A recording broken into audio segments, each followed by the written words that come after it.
Hello, my love. Sorry about that. Streamlabs has been absolutely terrible, and it decided it wanted to change my input output. I think you should be able to hear me now. So, welcome everybody to Shards of Anarion. I am your lovely host and DM, Graham, and this is my little slice of the internet. And we've been gone for a week or so, but we're back with all these lovely players.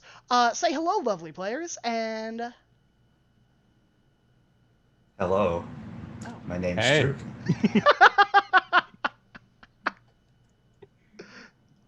You said hello to I players. did, I did. You know, I can't complain. I got This exactly segue. what I asked for and so much more.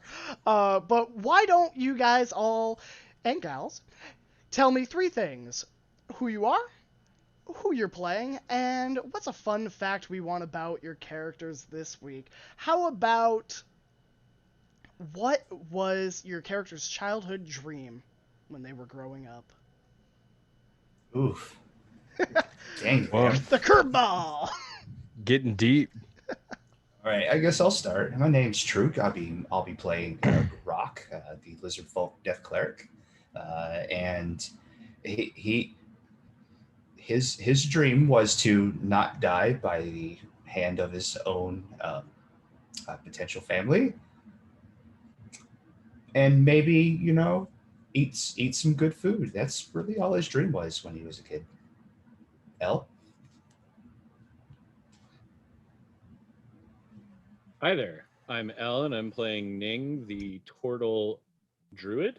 Yeah, they're a druid who dreamed of meeting a wife and carrying on the family name when they were growing up. Derek. Excel. Hi, I'm Derek. I'm playing Verban, the Knoll Ranger. Verban's dream, if he had one, was he thought he might someday lead the clan, or the cackle, as a Knoll clan is called. Yeah, that ain't gonna happen anymore. Um, Super glad to be here. Fox. Hey, I'm Fox. I play Brodus. Brodus's dream was to grow up and do something with his life that would outshine his family and their mocking of how not strong he is. Hi guys, I'm Farrell. I will be playing Cinder Starmain, a paladin warlock Leonin. In her youth, she wanted to make her parents proud and mm, probably become like some, hero of her people, as one does.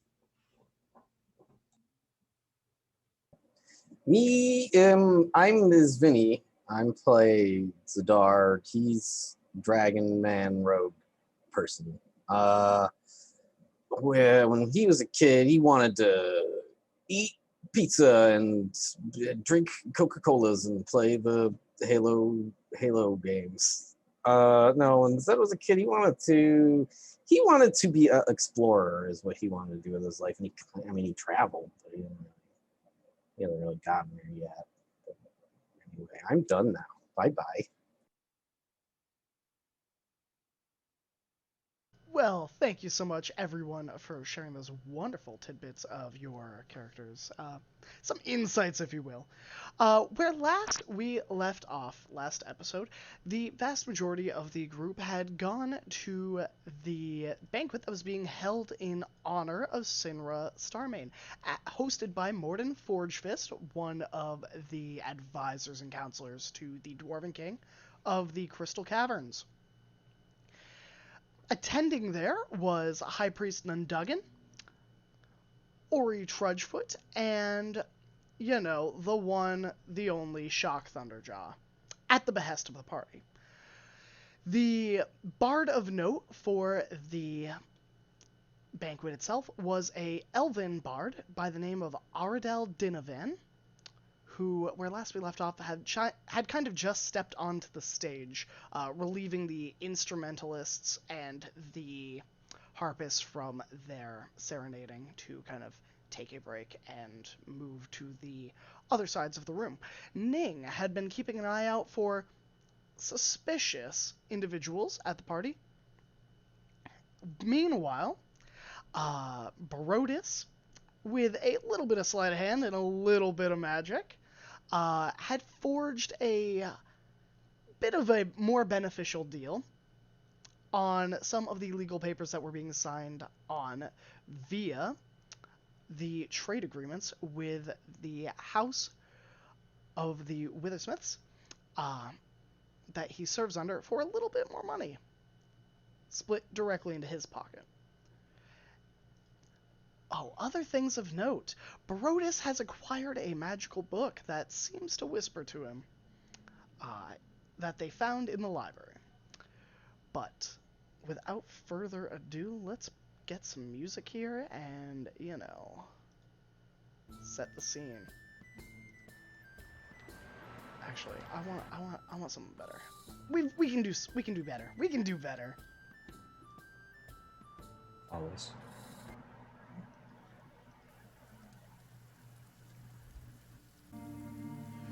All right. This is much more relaxing. How is it, chat? Is it a little too loud for you?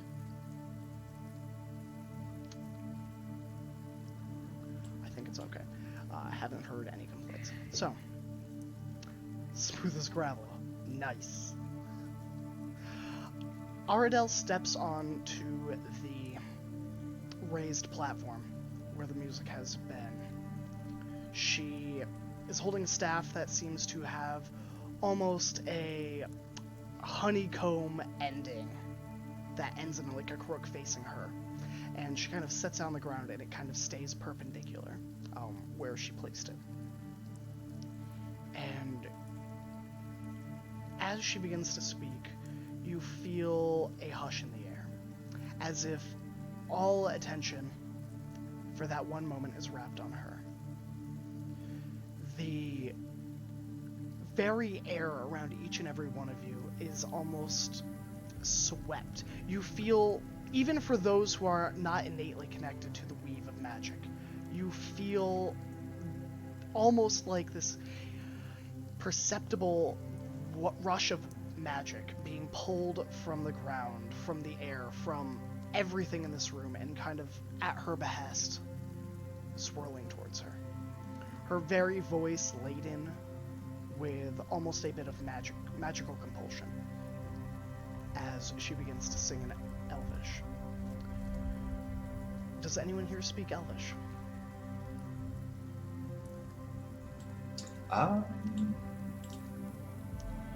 Brodus does? Zed does also. Zed, would you have come into the party late? I know you had specified last session that you were going to eat figs and stay in your room. Yeah. But if you would like, I think you definitely could have snuck in. They've been here for about 45 minutes. Sure, yeah, I'll be in the room. Okay. Sindra doesn't know the language, but this is actually exactly the sort of reason why she knows comprehend languages. So she will kind of mutter a soft incantation. I don't think it looks hostile at all. It's very clearly like comprehend languages. Yeah, which you are able to do so. Everyone is kind of keeping their eyes on Aradel, so no one will stop you. And the lyrics of the lines that she sings are this. The night descends as stars fall from lights afar. Anarion's final light witnessed where you are. 1,000 ringing voices sound upon the stone. Seek out Valken's mirror, sitting all alone. The thread of fate be splintered, frayed, tattered ends. In the glimmer of reflections, see your appearance bends. Of stories written, songs unsung, and the strength found there, follow down the depths of night, blank and seamless pair.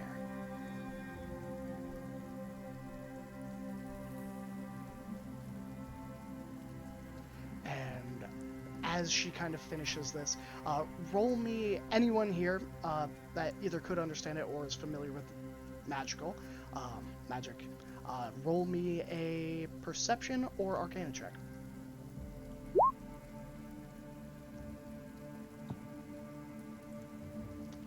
I got a big, fat, big, strong, thick-boned 9. Yep. 17. I got a 7. I got a 15. 15, is that arcana or is that perception? Perception. Perception. All right. Garak, Brodus. As you listen to this, even Brodus, you're able to understand the lyrics. For you, this is very much reminiscent of spells you have seen in the past, of people who have... Oh, passive 18? Yeah. So Zadar, you would also gather this. This is very much in the realm of divination spells, almost. You have heard tales of people, especially using more primal magics, to be able to harness or tell the fates, or even predict in moments of, ritualistic magic, be able to glean a little bit of the insight that most mortals couldn't. Garak, you can't understand the lyrics, but the feeling and the sense of that magic funneling through the room and kind of traveling towards Aradel, you get the sense that whatever they are doing, and even with the singing, it is much deeper than just a song. Hey, Graham, sorry. The music's drowning you out a bit. Oh no! Let me fix that.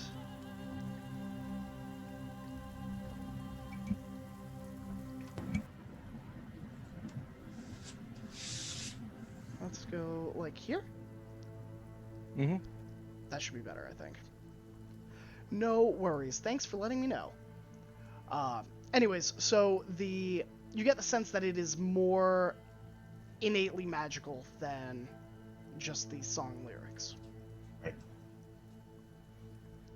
And as the song kind of fades, like early morning dew off of grass as the sun arises, the magics in the room begins to recede, kind of pushing outward from her, and you see her shoulders kind of slump a little bit as she reaches onto her staff that is still standing perpendicular where she set it on the stage.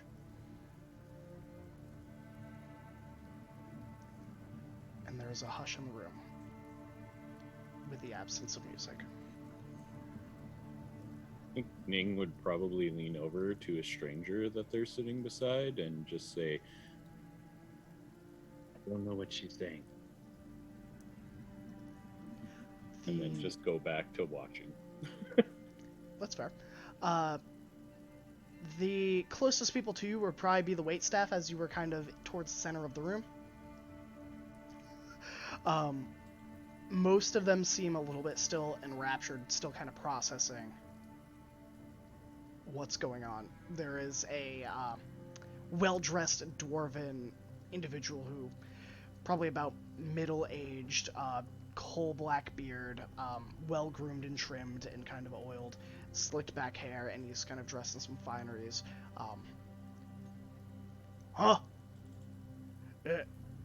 Yeah.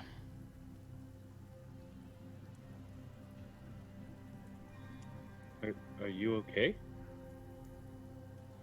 Well, yeah, I'm fine. Weird song. How do you know? That a song is weird? Yeah. I mean, they're the only one up there, though. Like, sure, shouldn't there be more instruments? I have never seen a band before. I do not know. I'm sorry to hear that. Wow.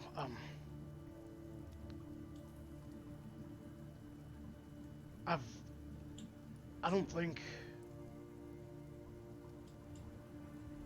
I've ever seen something like that before.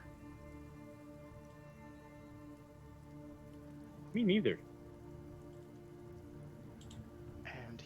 keeps his eyes on Ardo.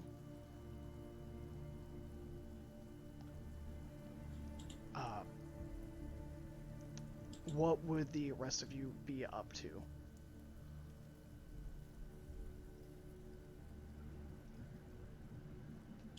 I think we last established that Verban and Sinra were kind of conversing off to the side, not having a lot of social experience. I think Verban would at least know to like sit down and not make a bunch of noise if somebody's performing.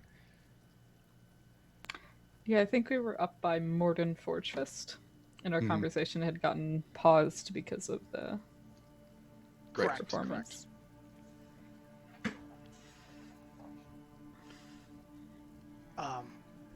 Morden, from where he is seated next to you, doesn't look like he understood the Elvish.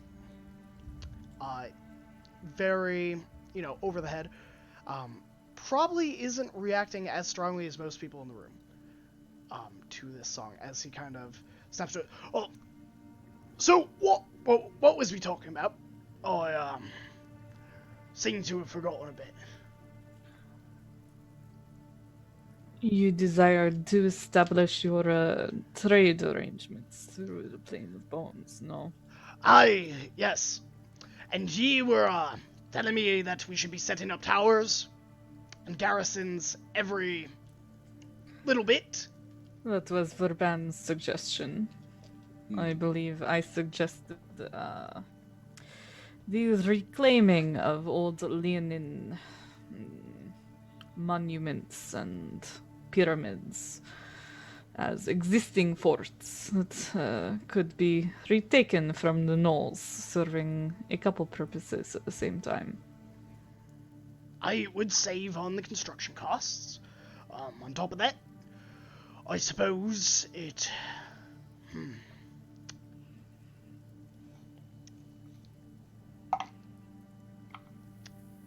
I'm going to be a straight shooter with you.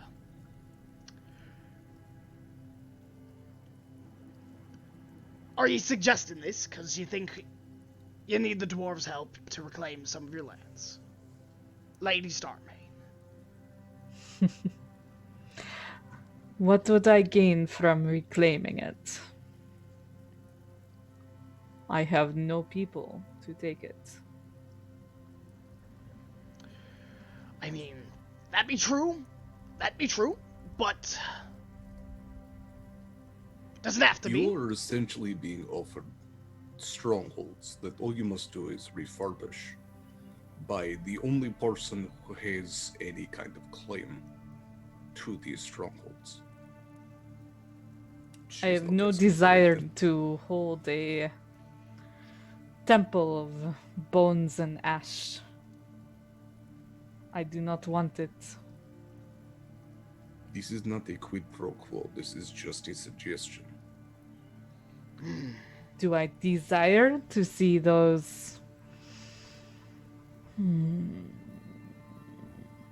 betrayers thrown from my land, my people's lands? Perhaps.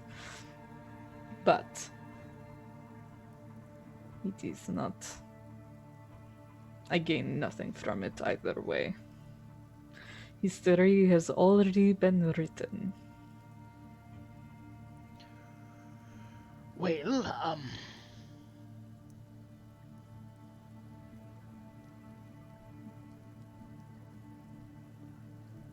he looks to you, Verban. Have you ever been in any of these, structures, if you will? Thinking of my people were not one of the larger groups. We mostly kept to the outskirts, but sometimes we would go and meet with the larger clans. I see. So here's my thinking. If there were, I'm not saying there are, but if there were any other Leonin alive, it would make sense that they would be held captive. Probably at a structure, no doubt. for nefarious purposes of best not discussed at a banquet table. This is a very strong suggestion, claim you are making. Well, when you're striking stone, you hope for diamonds. You hope that my people exist in a tortured state, held captive. Nay, lass, you're misunderstanding me. I'm saying I would rather that your noble people still exist and that there be some hope, rather than being written off on a page. And if there was ever a slim bit of hope, that's where I would put it. Are you attempting to motivate me to help you in this? You do not need to. I'm already interested.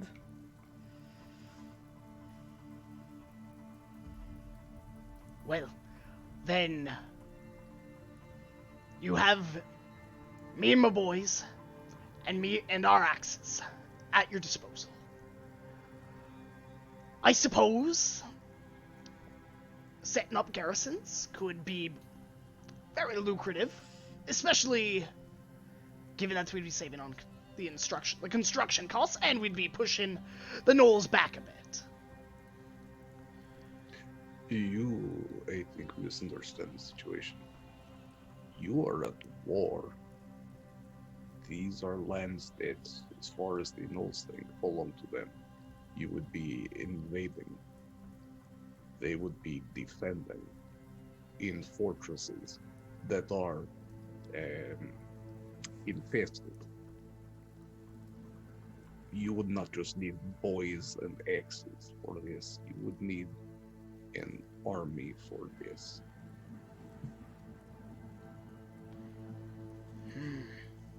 But that is what it would take. That is why you should set up garrisons, so that you can move your army forward. It must be a campaign, not a business venture alone. Perhaps Some a say that matter business to is take. war. You would say Hostile that. takeover. Perhaps a matter to take to your king. I suppose that would be the next step. You've had a hostile nation at your doorstep for how long? Since my people fell. Aye. And how many dwarves has it cost you over the years? Too many to name, I would suppose. Unfortunately, well,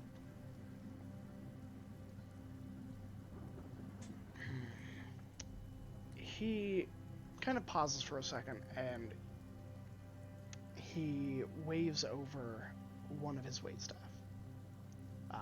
Dressed in more fineries than you would expect from like a common waitstaff, this person seems to hold some status within the family itself. As they kind of approach, and he whispers something to them, and they kind of set off. So, if it's a war that we need, a long campaign, then it may do us some good to make some allies. And I'm not talking about adventurers, though you're surely welcome. I understand well what you are talking about. I intend tomorrow to speak to the king. On the morrow, I'm also going to send out letters to all the other dwarven holds, to Tel Dwanan and the elves that live there, to the Bastion, to the Empire even, if the bastards even bother to come. To the Kingdom of Andaland. Aye. the kingdom of Andaland, he motions his hand over towards Brodus, who is like signing the documents. We'll have plenty of ways to contact them, no doubt. You should reach out to Knowles as well. Are there any specific Knowles? Knowles recognize power. They do not think you are powerful right now, which is why they don't respect you. But the bigger clans they're the ones you have to worry about. But ultimately, you're not going to be able to kill them all or push them all out. You are going to have to make peace at some point. Reach out to the smaller ones. The outskirt tribes. Maybe like mine. Show them that you can offer them a little bit more power. Offer them the right to more food or hunting land. Make a treaty with them. They will respect that if you give them a reason to. Doesn't make sense to make an enemy of everyone. My people are not all bad. We were misled. I get that. Too oft do those in power lead those who follow down dark paths. And he kind of, as he says this, you get the clear indication he is referencing the curse that has followed this people.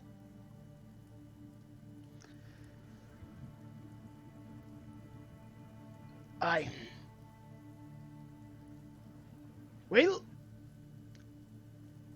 outside of war and bloodier business, anything else I can do for you too.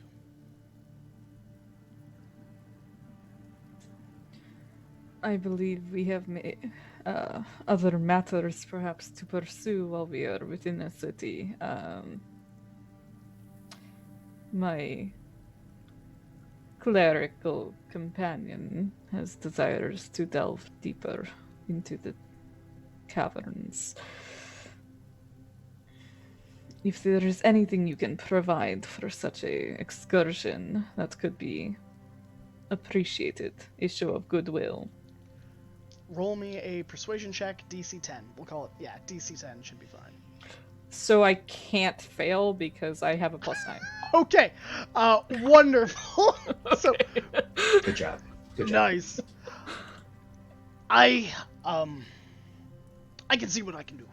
Get you a few extra rations, some pittance, some extra rope. Maybe even a ride on the barge. That'll at least take you down. Anything would be appreciated. And it can keep us out of your hair while you are sending correspondences and doing what you must. Well, as always, it is my honor to help those in need.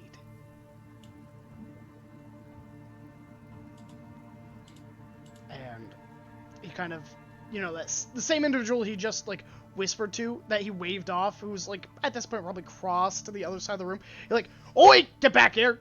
And they kind of walk all the way back, whisper something, and then he sends him off again with added instructions.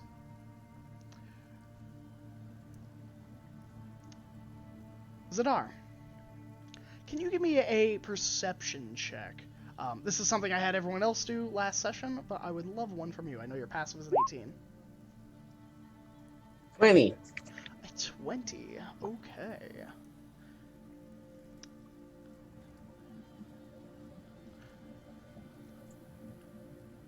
As you are kind of sitting there, I'm assuming you're probably digging into some food.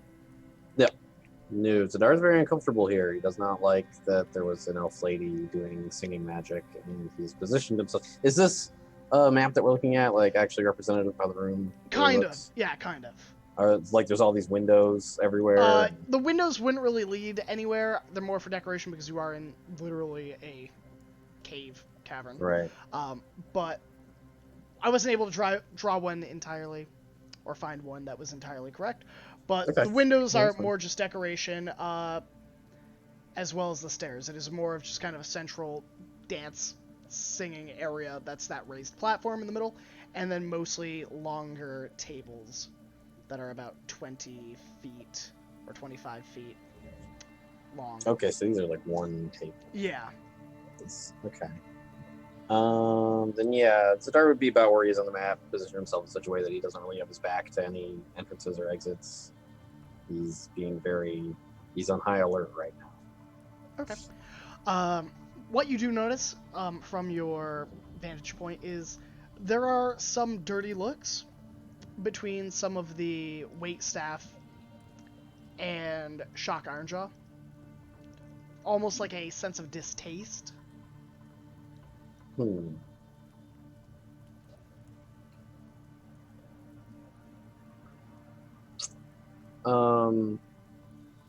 I mean, yes, I might want to dig deeper into that.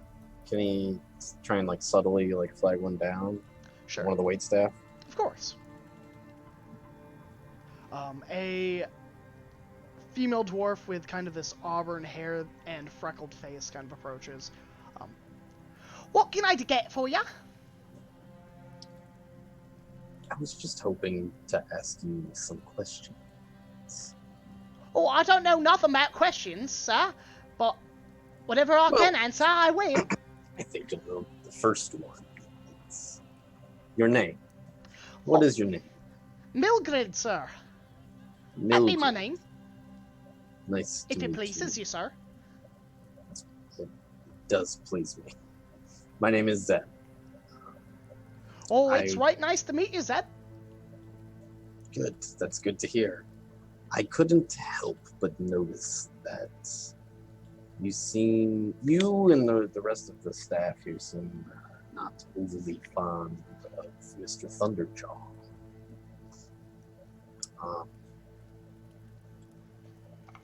I was recently in a meeting with him myself, and to be frank, I didn't care for him very much either, but I'm curious what it is that has all of you so bothered.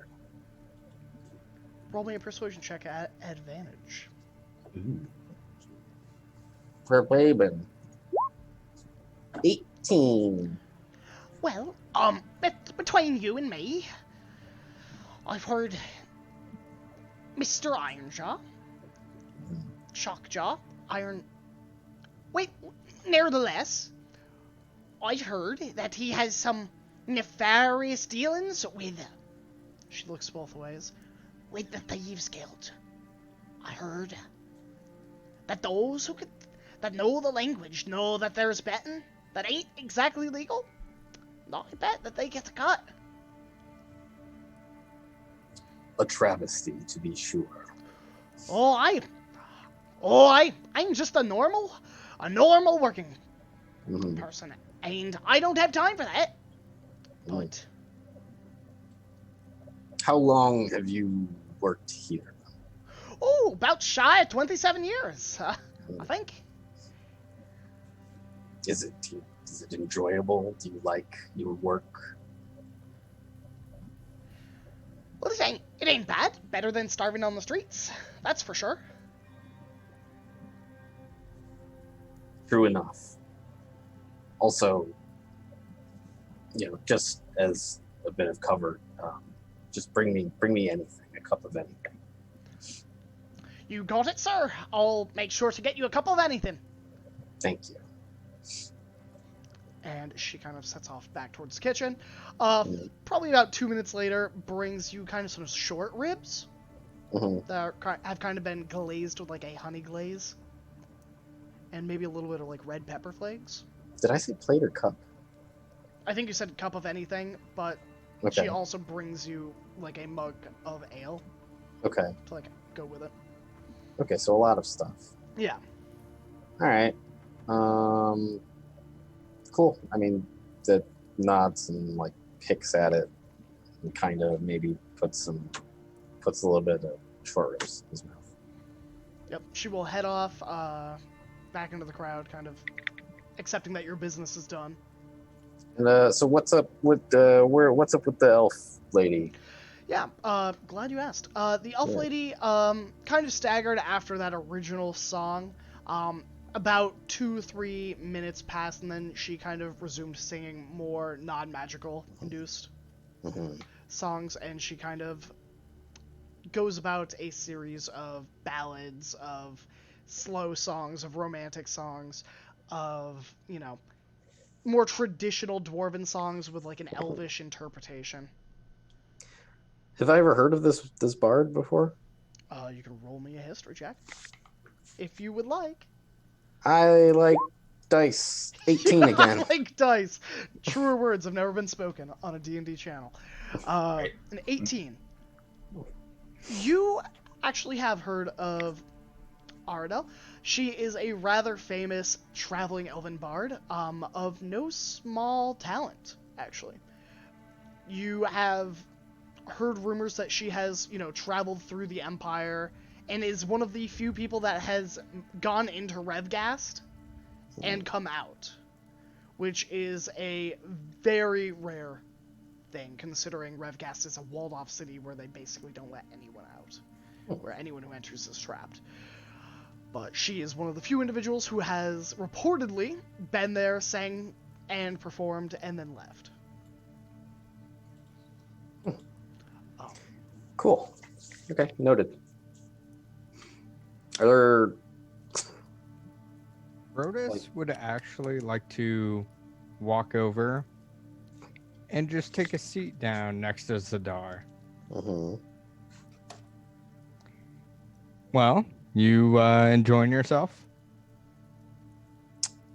Zed glances at Brodus and then goes back to staring at mostly the elf lady. Says, All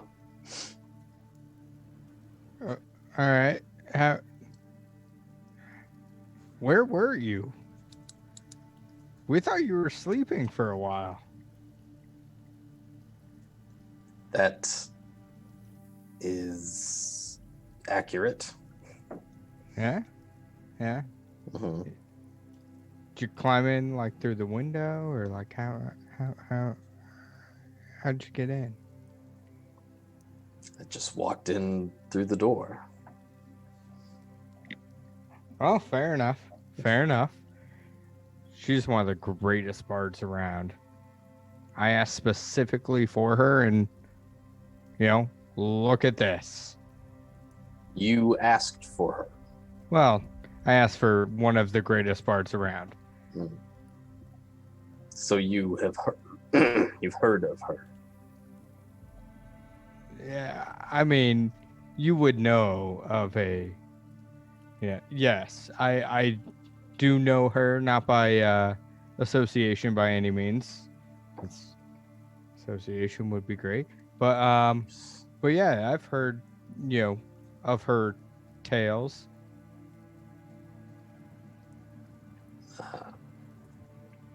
How fortunate for you. Yeah. Mhm. Good news. We made some better deals today. Go on. Well, I earned myself a hefty percent on a couple, a little deals that I made here, and even Verban upped his percent. The whole pie thing went really well. That's so good to hear. Yeah. Yeah. Yes. Yeah. Well, that's very good for you and Verban. I mean, I think it helps out your deal too. Mhm. Maybe. I don't know. I wasn't 100% paying attention to if it only affected Verban or affected you, but it's good for all of us. Mhm. Is there something specific you want from me, Brodus? No, I just hadn't seen you in a while. Yeah. Fair enough. Yeah. Forgive me for being rude. Oh, no, you are perfectly fine. you know, yeah, we just missed you is all. Ah, I'll let you be with your ribs over there. I just wanted to, you know, say hello to my friend. Yeah. yes. Thank you very much. I do appreciate it. And Brodus will go back over to Lanthario's table. Mhm.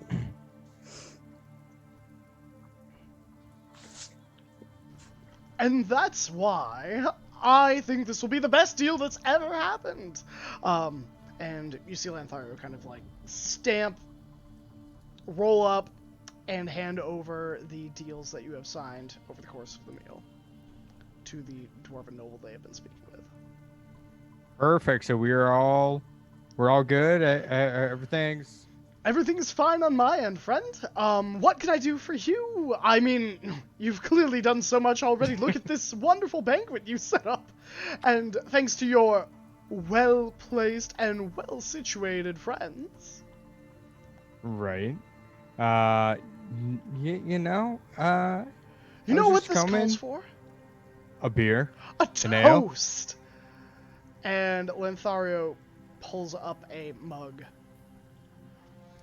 Everyone, this toast is to my friend and their esteemed companions. The night is young, but we're just getting older. And I just clink him and throw it back. Yeah. He's definitely had a few. That's good. Yeah, he kind of gets situated back into his seat, looking kind of like, oh yes, that was a great toast. You can see that look on their face. Mm-hmm. Yeah. So Bros will just sit near him and just listen in and make sure everything else goes smoothly with the previous plan. You may do so. Brodus, you have inspiration from Daughter of Wrath. Okay.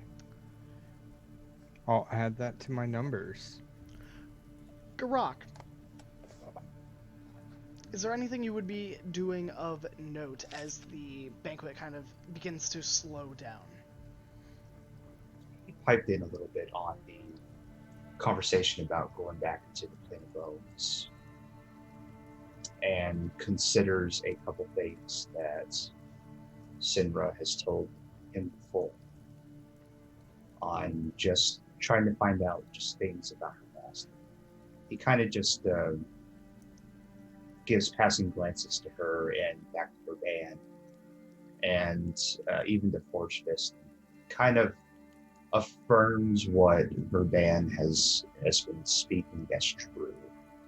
With his couple years that, or actually more than that, his years in roaming the Plane of Bones for ruins, he has also noticed groups of gnolls around the different fortified areas.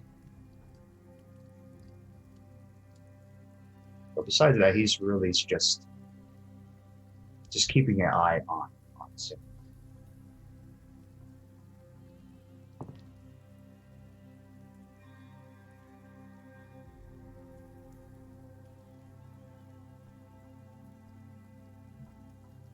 It was a ritual to detect magic.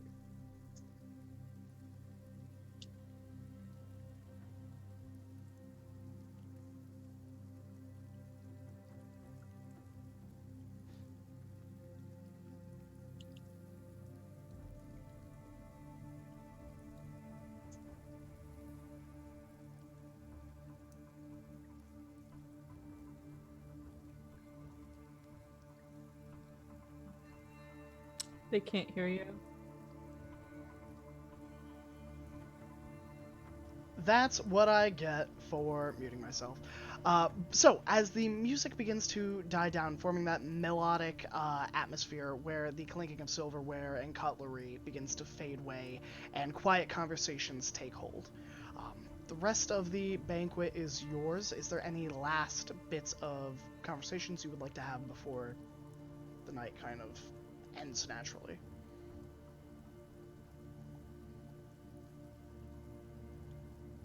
All right. The banquet begins to fade away. The last of the dishes cleared off the tables as guests begin to rise and set out back through the crystal caverns to where they kind of are from. Shock, Ironjaw, walks up to Verban. I thank you for the invite. It's been so lucrative and so exciting, to say the least. You are welcome. It was a positive investment opportunity. Yeah, I can't wait for whatever we're gonna do next. I love it, I like it, and we're gonna have it. The whole world. Yes, a franchise of Thunder Jugs in every major city. I like the sound of that. Hey, not like, love. Yes, perhaps we should have different sizes of Thunder Jugs drinks. Like it, love it, kaboom. Just spitballing. Also, do you like my new shirt? It says Thunder Jugs is #1 best family restaurant. Super good. I'm gonna get myself one of those tomorrow. I don't remember where I got it. It was a shop with clothing in it. I hope that helps. I'll have someone look around for it. Not a problem at all. Have a good night. And he gives you a pat on the back and kind of sets out.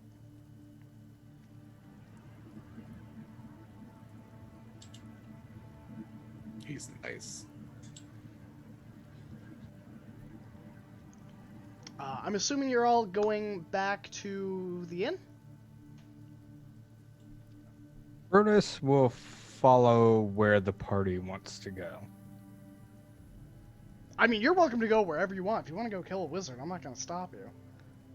It's pretty late, right, at this point. Yeah. After a Want to big get old drunk and kill a party. wizard? Go hunting party. Ning has likely Naked fallen again. asleep sitting in his stool in the middle of the dance floor. Do we all like get outside before we realize that Ming isn't with us? Do a head count. We're missing one. Which one? Ah, fuck. Oh, they're dancing around him. They use Ning's shell as like a maypole. Yeah. Just... Statue. How is he not woken up to any of this? Should we move him? I feel like he would enjoy knowing what has happened while he was asleep. We should let's get them and let's bring them. I'll see if I can wake them up. Does Ning sleep with their head inside the shell? Oh, most definitely. Knock, Limbs knock. too. So it's just that shell on a stool again. The children are climbing them. There's so much going on. Just knock on the shell. Knock, knock. Ning. Still got the bowler cap on. So Mm-hmm. again, the bowler cap like lifts up as their head pops out. Oh, hello, Verban. You fell asleep at the party. Oh, was that not? I thought parties were supposed to be fun, and sleeping is fun. Was I doing parties wrong? I believe Brodus referred to it as a party foul, so I think the children are about to start writing on your shell. Oh, It's fine. We are headed back to the inn, which I believe is specifically for sleeping. yes. That sounds agreeable. Ning will pop their limbs out and pick their stool up and tie it back to the back of their shell. Did you have a good nap? It was quite lovely. The music was boring enough that it helped put me to sleep. Ah, that reminds me. Ning is gonna walk over. Is the bard still on the stage? Yeah, I think that she is kind of picking up her stuff and like has her staff and is.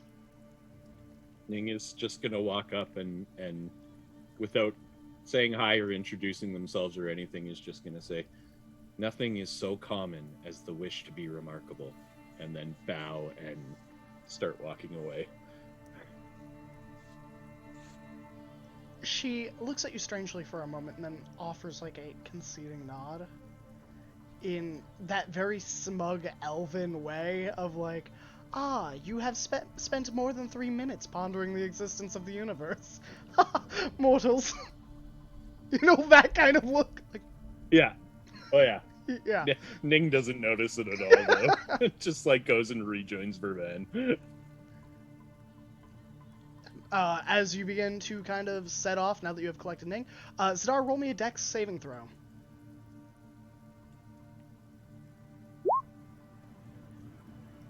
I got a 17.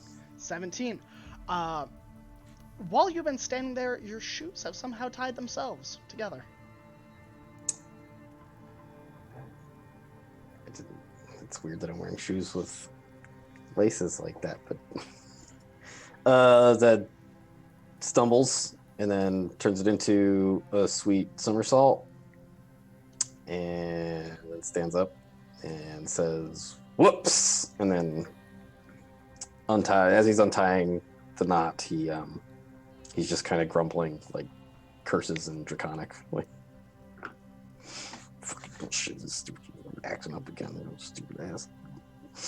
Rabble, rabble. The end. Yeah. And with that, you are all able to find your inn successfully. You've been there before. And anything you'd like to do before the end of the night? Any spells you'd like to cast before we just move this trek onward? All right. So, night falls in a city that no sky can be seen. Brodus, as you fall asleep, you begin to hear that sonorous voice in your head once more. I am so proud of what you did tonight. You deserve this. You know they weren't going to give what you deserve without interference.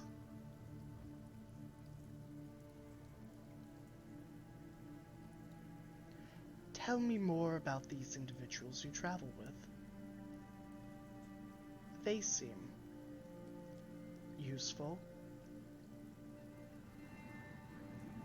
And this is while I'm sleeping, right? This is like when you're on the cusp of about to fall asleep, like that very vulnerable state where you're almost in.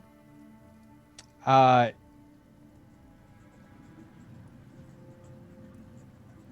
would almost be mumbling in almost like if someone were to pass by, like it just sounds like he's just mumbling in his sleep. But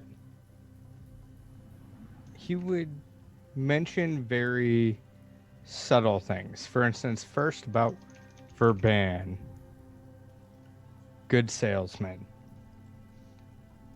No. Like very like subtle things.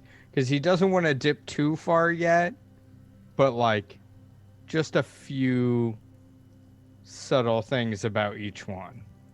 Okay. Yeah. And the voice recedes back into the book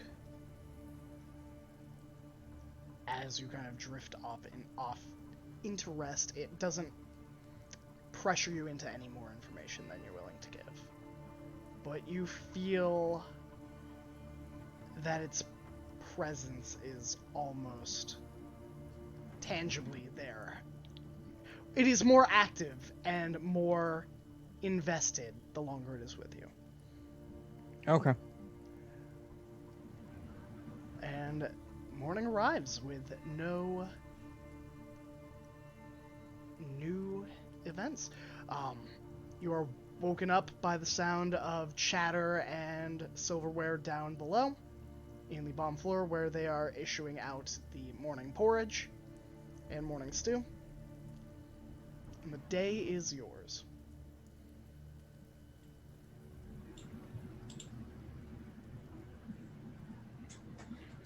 Bar- Go ahead. Barack is downstairs at a table, and he is touching up his shield that has not really been messed up too much, but he wants to change small bits and pieces of the painting on the shield itself. And he even pulls out one of his scales on his body that has seemed to just been a little bit too brittle and tough. Not brittle, but a little bit too tough, and it just seems loose and kind of itches him a little bit. He just pulls it off and starts to shimmy it into a slot in the shield itself. And he's got his tools out, or his ingredients out, to start mixing paint and redrawing his the god on his shield. Yeah, would you like to... Actually, I'm not going to have you roll for this. I think the DC would be 5. You've done this so many times over the years. Brodus, upon waking up, will, if there's any ice left on his new cloak, he will, knock off the rest of the ice since it was encased in ice, and don his new super cool cloak and go down to breakfast. And for our audience, would you like to describe your cloak? Oh, yeah. So it's a cloak that once per day lights on fire itself at random. And at the beginning of the next day, it is a full cloak again and repeat indefinitely.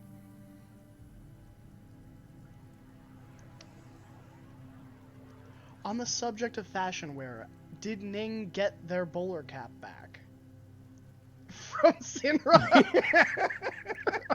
It would have melted by the time we got back, I think, right? Didn't we encase it in ice? Yeah. Yeah, we so, did. yeah. Or we No, it put was at the least in cape we water. encased in Oh, ice. just the cape. Okay. Yeah. Just the Correct, cape, because that's the only thing that was We- potentially we flammable. left Ning's hat just back in, I'm assuming, their own room. Yeah. Sindra wasn't keeping it from them, not like they're No. like a disobedient child. Yeah. I just remember that Ning had handed it over to you after doing the firework as like a little protest. I So just made sure it got to Okay. the tavern. I didn't Okay, hide okay, it from them. Wonderful. Actually, So honestly, they probably are all woken up a little bit earlier than usual because Ning would have been doing their prayers outside of the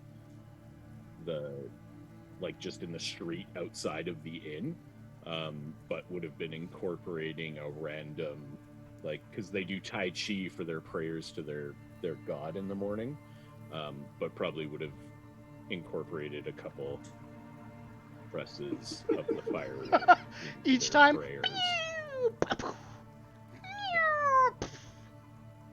I hear so many people in the United States complaining about fireworks outside their house every night, so that's what Ning's doing to you all now. So So Sindra is down in the tavern with Garruk then.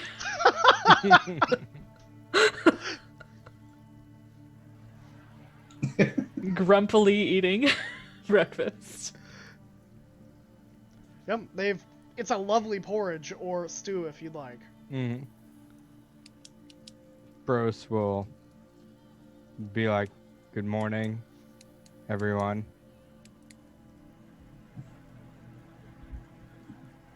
Good morning, Brodus. Zed will say from a different table. Thank you, and good morning to you too. Hope everybody had a great time last night. It was fun. No? It's fine. Is that what Okay. people are supposed to do? Go to gatherings together and just talk? It is the way of many people.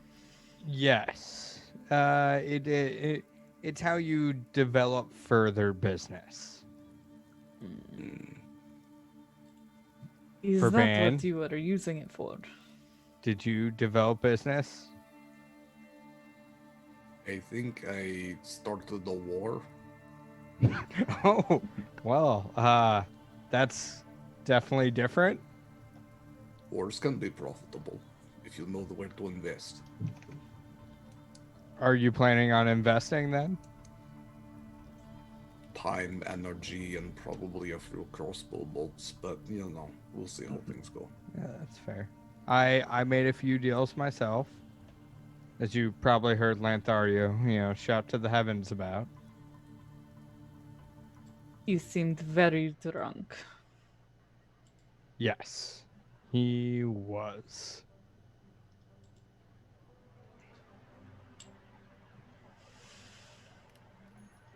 But it's fine. Now we're all gonna have a good breakfast and And then what? I don't know. What are we gonna do today? We need to find that wizard. Oh, let's go hunt a wizard. I'm sorry, I missed out on this one. What wizard are we discussing? There's some sort of wizard that's hiding in somewhere around here, and they have a couple of different names. And honestly, I'm just so tired of talking, and I want to kill something. And they said that this wizard needs killing, so Oh, And- I am not certain he needs to be killed. Was it not said that he had made some progress on finding a cure? Cure for the curse of these dwarves in this city. all I'm saying is I heard alive or dead, and honestly, given the option, one is easier. After we have our peace with him, you can do what you wish. I just seek information. Who said this wizard has to die? Apparently, he's gone crazy, and the council does not want a crazy wizard about. Of the council. Yeah. Did we speak with the council? Did I miss that? We spoke with a couple of the counselors. Last night we were at Morden's estate. He himself is a counselor. Also, when we arrived near the council chambers, we spoke with Nanra, I believe, was her name. A young dwarven woman, but as you have seen from last night, many dwarves in this place are young.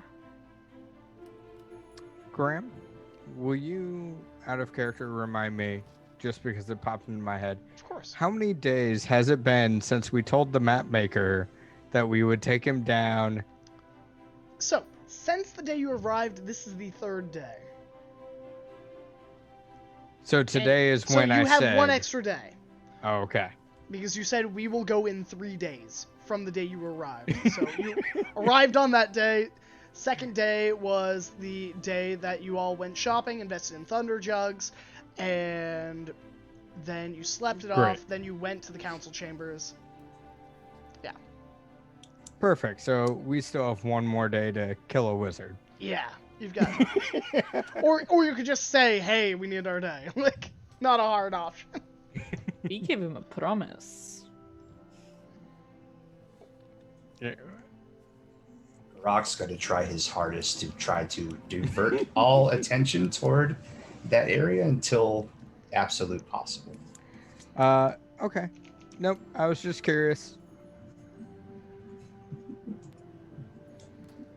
Well, Verban, where do we start with finding said wizard? Excellent question. We need to. I can track them if we know something that they had that I can perhaps use, or what path they might have taken. Very good at tracking things. I believe it perhaps- was Nandra who knew information regarding their latest whereabouts and previous occupation. Perhaps we should see if we can get such a thing from her. Mm. If we can get a starting point, I can try to take us from there. And Lord Morden, last night, you were there, Verban, said that he would provide some extra dungeoneering tools and a ride to a lower part of the caverns. So it seems that we should make 1 or 2 trips while the day is young. Because tomorrow we need to return to our mapmaker friend and depart to do To the kill a dragon. insanity that Brodus has agreed to. Yeah. I will go and get information about this wizard. If some of you would like to go and acquire equipment. What equipment would you like us to get? Lord Morden will be providing it. You do not need to consider what equipment to get. Ask him for dungeoneering equipment. Lanterns and rope. You can never have enough rope. Brodus, perhaps if you wanted any type of weaponry. I mean, I've got, and he kind of points. I've got a sword. I've got a dagger. And those you are know, adorable. you But know, if you wanted something else, I also know how to do magic. I just haven't done it a lot. of course you'll do. It's very good magic. Yeah. Perhaps you I can know how to train do him. magic. You could train him in crossbow usage. I asked if I could borrow his one time. He said it's too big for me. It is as big as you, is what I said. I could try. Ask for small crossbow. One of Dwarven-Sized, I'm sure they will have many. A light one. Don't go for heavy. You are not trained on light. So 1 dwarven-sized crossbow. Got it. Sized for a dwarf. Yes. Don't Fair enough. understand the difference. One is the size of a dwarf, and one is sized for a dwarf. Okay. Mm-hmm. I guess I will be on team get equipment. Who wants to go with me? Any takers? I Just me? need to get my own tools if we're going to be capturing a wizard. Fair enough. Zadar, great. Anybody else? And he kind of looks around. All right, me and Sandra Zadar. looks on the edge as though she is considering whether it is wise to let you out of her sight. Surely he can't fuck this up. But what if? Baby he dwarf has is a- leaving the house. We must trust him. He's got a responsible adult with him. Yeah. Wait, Fair. who? Uh, Rock, are you going with him? Is who? I'm going with Verban. I think we'll be fine. Me and Zadar got this. Garruk, do you not desire more information about this wizard? Perhaps you should go with Verban. I stick with you.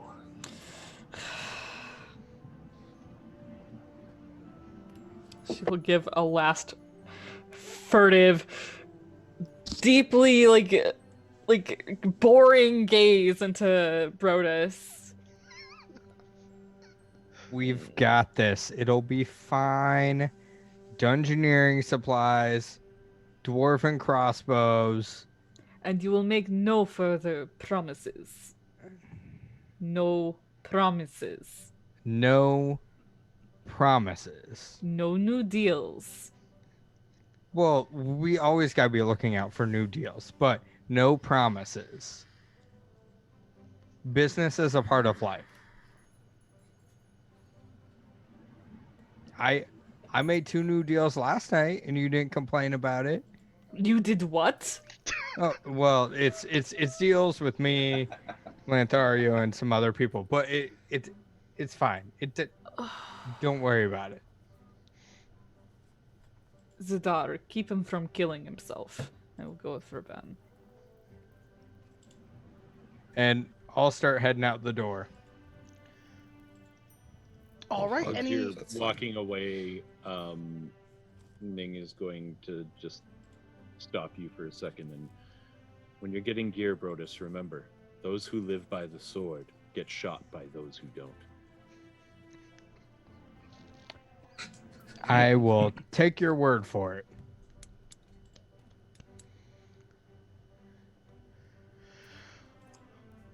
All right. So Zadar and Brodus, you are heading out to get equipment. Yep. You got it. Do you have any specific place you are looking? Are you going to Morden's household to pick up the equipment that was promised last night, or are you going to purchase your own? She said to go to Morden's household, so I'm following that instruction. Yeah, I would Okay. like to do that first. So and no then Yeah. see deviation. what we Okay. get. Well, not. I mean, First. No gonna deviation go there yet. and then back. Sure. Roll me a D100, Zadar. Okay, 100. I got a 60. A 60. All right. What is that? Do, do, do, do, do, do. What did I roll on the Xanathar's Urban Encounters Okay. table?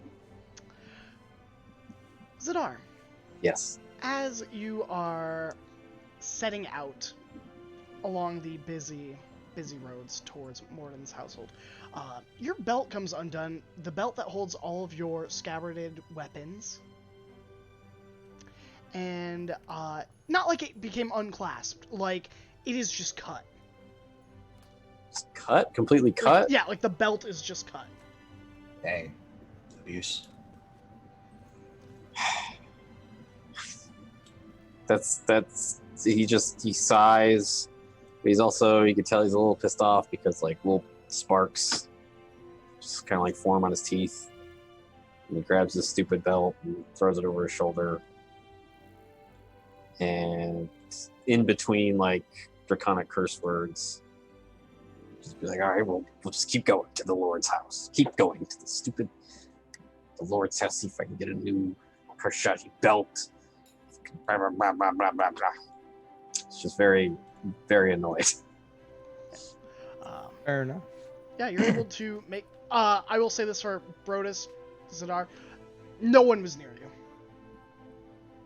At least Oh, within yeah. like a 15-foot radius. Mhm. Of you. Yeah, Zed didn't even like check. And I assume Brodus's passive perception is not high enough that he would have probably even noticed. In actual honesty, my passive perception is 18. You probably would have noticed. I'm just not gonna say anything. What? You have an 18 in everything. Oh my gosh. Yeah, I'm right. never gonna forget any of your passives now. That'll teach Ning over me. your 10s across the board.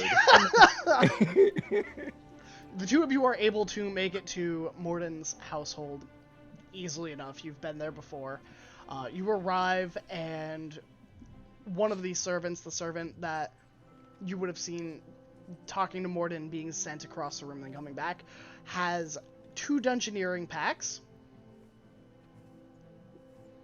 set out, an additional 200 feet of rope, an additional 4 pitons, 2 hammers, and 1 pickaxe, or mining pick, I don't know what it is in D&D Beyond, but the last item is something that's directly passed to you both, is a small vial of a bright green liquid. which Right, is a so- light acid that can only be used on rock. Wow. 4 pittons, 2 hammers. What do you mean it can only be used on rocks? Yeah, almost like I don't want you guys to make acid a weapon. Yeah, it is a formula that is only used to dissolve rock. 2 vials of that, correct? Correct. Of So rock, this wizard is an Earth Genasi. rock dissolver. So 2 dungeoneering packs, 4 pittons, 2 hammers, a pickaxe, Yep. and 2 vials of Yep. rock dissolver. And last but not least, he gives you a sigil. It is like a small little, kind of like a button. And the individual handing you all this stuff just says, it's for the boat. Like, you need that to get in, get off. Oh, and you said how many ropes? 2 ropes? 200 feet of rope. 200 feet additionally of rope. All right. And is that standard rope or is that like Hemp. silk rope? Hemp Okay. rope. So it's heavy. Yeah. Got it. Yep. Perfect. Okay. Can we just assume a belt was in one of those dungeon packs? You know, roll me a persuasion check. P is for persuasion. I rolled a 6. Nope, no belts. All right. You could use some rope if you need to. I'll figure it out. I'll just carry a knife and a bigger knife. Hands. I do want to ask the servant, to where can I get a dwarven-sized crossbow? I'm terribly sorry. Where can you get a dwarven-sized crossbow? The size of a dwarf, or a crossbow meant for a dwarf? Well, my friends told me a crossbow meant for a dwarf, but it could also maybe be the size of a dwarf if you think I can carry it. He gives you a once-over and a little... Well, I suppose, if I was looking for a dwarven-sized crossbow, I would be looking at one of the general stores. You no doubt passed them on the way. When you say dwarven-sized, are you meaning for a dwarf or the size of a dwarf? Oh, I meant one that suits the needs that you require. I'm sure they have whatever you need. My lord does not run a store, so I don't have any here for you. That's fair. Can we borrow a belt? My friend over here, he broke his belt. I didn't. I suppose I can find something that will... Dwarven-sized belts? No. Not a dwarven-sized belt. Just a belt for the Dragonborn. Right, but we... It's okay. This is a dwarven household, and the vast majority of people who live here that would have belts are dwarves. I'm just thinking to myself, would your friend fit in a dwarven belt? Or is this something that I will need to do a little extra searching for? I mean, do you have a tubby dwarf belt? I'm sure it would probably work. I'm fairly sure I'm not as big around as a dwarf, typically. Let me see what I can do. And he shuts the door. And, shuts it in your face. And a solid 5 minutes goes by. Is there anything in this room that's belt-like? No, there's, vases. There's a lot of, stone architecture and stone statuesques and the like, busts laying on like side tables. After about 5 minutes, they do return with a belt. How small are we talking statuette wise? We're talking like probably pretty hefty, solid stone. Oh, okay. But Never mind. but you got a belt. Did I get a belt? Oh, Yep. yeah, after 5 minutes it comes down. Oh. Yes, I was able to find a belt. No doubt you will put this to good use. Good luck doing whatever Thank you you. adventurers do. Uh-huh. And after Zadar gets his belt situation figured out, I want to start lugging as much as I might be able to carry onto me, and then leave the rest for Zadar. Yeah, with your 7 strength, I'm gonna say you can't carry a lot. Maybe the additional pickaxe and maybe a Pittance. yeah, maybe the pittance and a hammer. That's about it. And then the rest goes to Zadar. Yeah. Yeah. Wonderful. Yeah, I didn't think about this one before we came. Are we done here? Are we taking off? We are done at this point, but Yeah. then we got to go find crossbows of size. Yeah. So on our way to do that, are there like we just walking through like regular ass streets and stuff? Are there any like carts that are left unattended anywhere on these streets? Roll me a perception check. You got it. You both have I passive got- of 18. So Nice. 26. 26. As you're moving, you do spot one handheld cart. That's kind of like the push carts. Mhm. That Like a looks to shopping be cart. it looks to be like whoever was running it. It's parked outside a shop, but it is empty. So whoever was using it is either inside still negotiating or unloading. Okay. It's empty though. It's empty. Okay, I'm just gonna throw all this extra bullshit in there and then start pushing it and walk away with it. Roll me a stealth check. Both of you. Got it. Oh, this is not my 18. forte.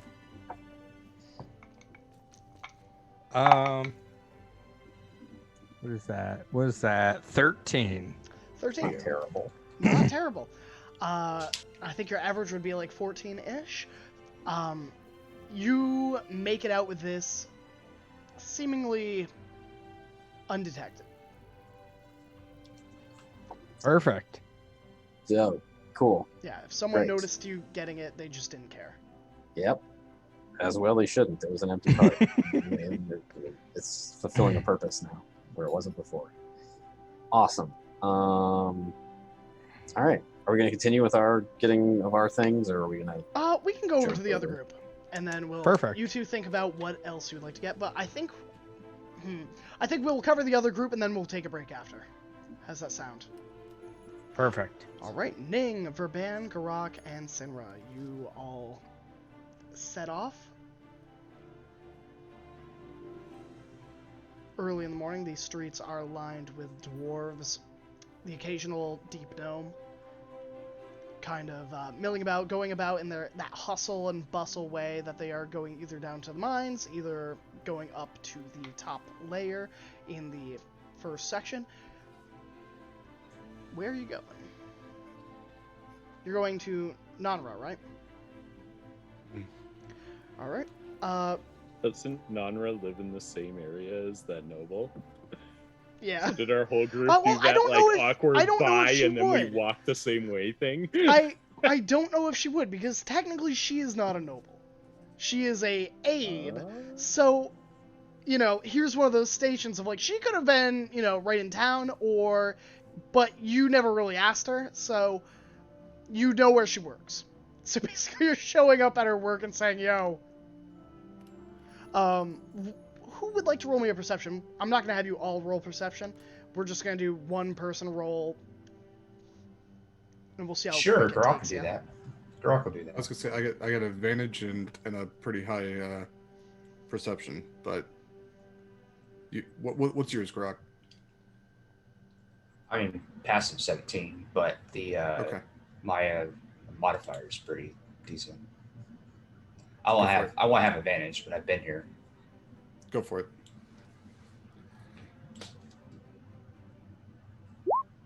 19. 19. You are quickly able to find your way to the council chambers, and probably it's about a 30-minute walk altogether to get there, to leave the tavern, get through traffic. But you quickly spot Nanra around that same line that you had originally spotted that was going towards the lower courts. You see her carrying like a stack of carved stone tablets, almost like cuneiform in writing. It does appear to be Dwarven, like Dwarven glyphs. And she seems to be headed your way, but doesn't seem to bid you any mind.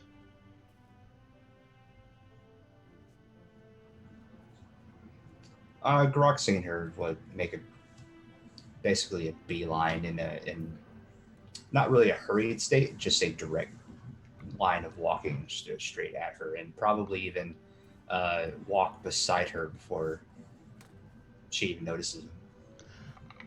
Oh, good morning. Yeah, yes, we're here to talk about the wizard. Oh, the wizard that we talked about the other day. The one that's down in the mines? That wizard? The one that the council were having issues with? Yes, we are going to find him. Oh, well, that's wonderful. What does that have to do with me? I would like you to pinpoint it on a map I have. Oh, sure. Yeah, no, that's on me. Yesterday, I said it was in the mines. It was in mine shaft. No, that's on me. I should have been more specific. Do you mind someone hold this? They're pretty valuable. I will take them. She will gingerly hand them to you. Oh. I will gingerly receive them. Do not drop those. And, okay, so she pulls... Which map are you pulling out? The one of the Crystal Caverns itself, or the Underdark? The ancient one he has. Okay. She will quickly kind of look over it, and she... Is it good to mark anywhere, or, like... Just point, please. I will remember. Alright, so this is where we are. And she kind of motions with her finger, like, as if she's marking a trail. And this is where you need to go. And there is kind of a, it goes by the ferry of that waterway that has the magical boats that have been shipping up ores.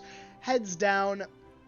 It looks for about two, almost 3 miles, and there are interchangeable webs of mine shafts that seem to be branching out all over the Underdark. Some lead into like larger caverns, some lead into looks like strip mining. She marks the seventh like web off, and then the second heading northeast from that leads to kind of like a cavern. Now, that's the one you're going to want to go to. I don't think anyone's down there right now, on accounts to, dangerous, insane wizard out on the loose. Don't really want to get turned into a frog or anything unnatural. That won't be a problem. Perhaps you could give us some extra information about his skill set so that we know what we are approaching. Well, they can cast spells. What spells is he known for? What's his special school of wizardry? Well, his special school's conjuration. Ironically enough, you think, but a wizard school doesn't define what they can do. Of course. But usually they were just summoning, Fae, getting some lore from them, getting some, tidbits up from all over the plains, communicating, summoning elementals. I don't like But Darwin also could, throw a fireball with the rest of them. Did they live in the city recently? Do they have an abode? Yeah, they do. It is under lockdown, and I have no way to get you in. Unfortunately, the council has locked that on account to the research that Darwin was doing. That's just, I'm just an aide. I literally can't. I'm just telling you, whatever he was researching, it was important, even before he ran out into the mines, changing his name, Is the counselor that you serve, are they here yet? No, she ain't here right now. I came to the library to get these, and she will attempt to gingerly take the tablets from Ben. To get these and to bring it to her abode. Something about some glyphs to strengthen the stones. With the shifting of the rocks and the erosion of that underground river. She's working on some big project like that. I don't know a lot about it.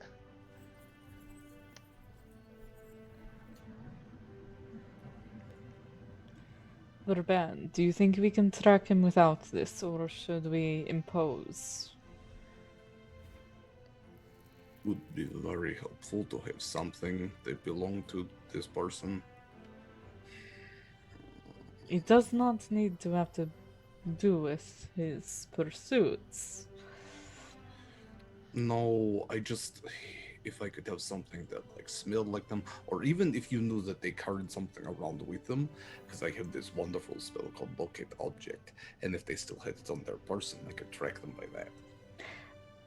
You must have seen him. He was a wizard at court, yes? Yeah, he was one of the court wizards. How would you say he typically dressed?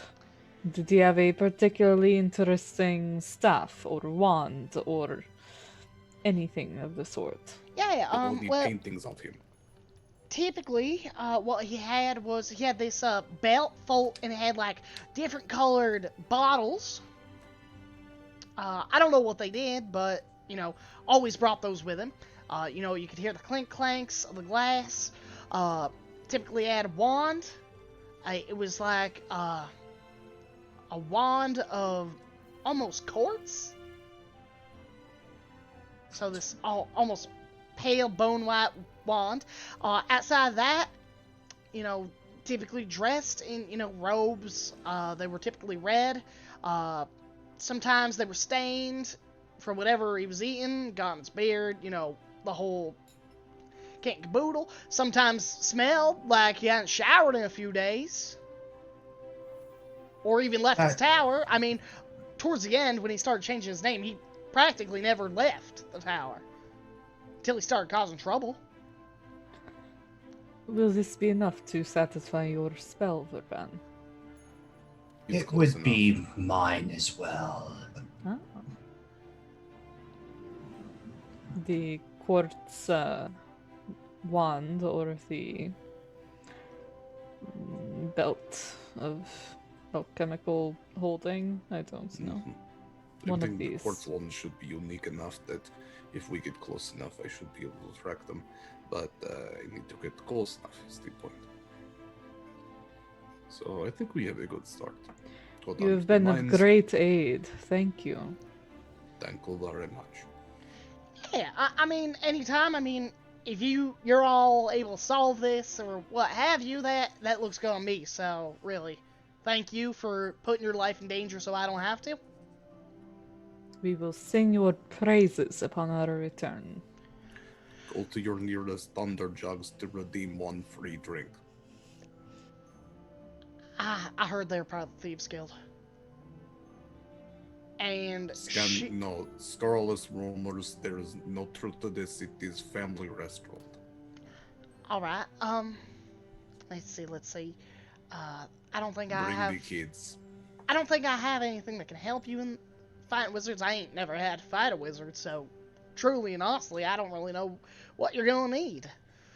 But good luck. And she just turns on her heel, as if reminded that, carrying these tablets is of the utmost importance to her livelihood. What is wrong with frogs? Hmm? The aide said that you wouldn't want to be turned into a frog. Some of my good friends back home were frogs.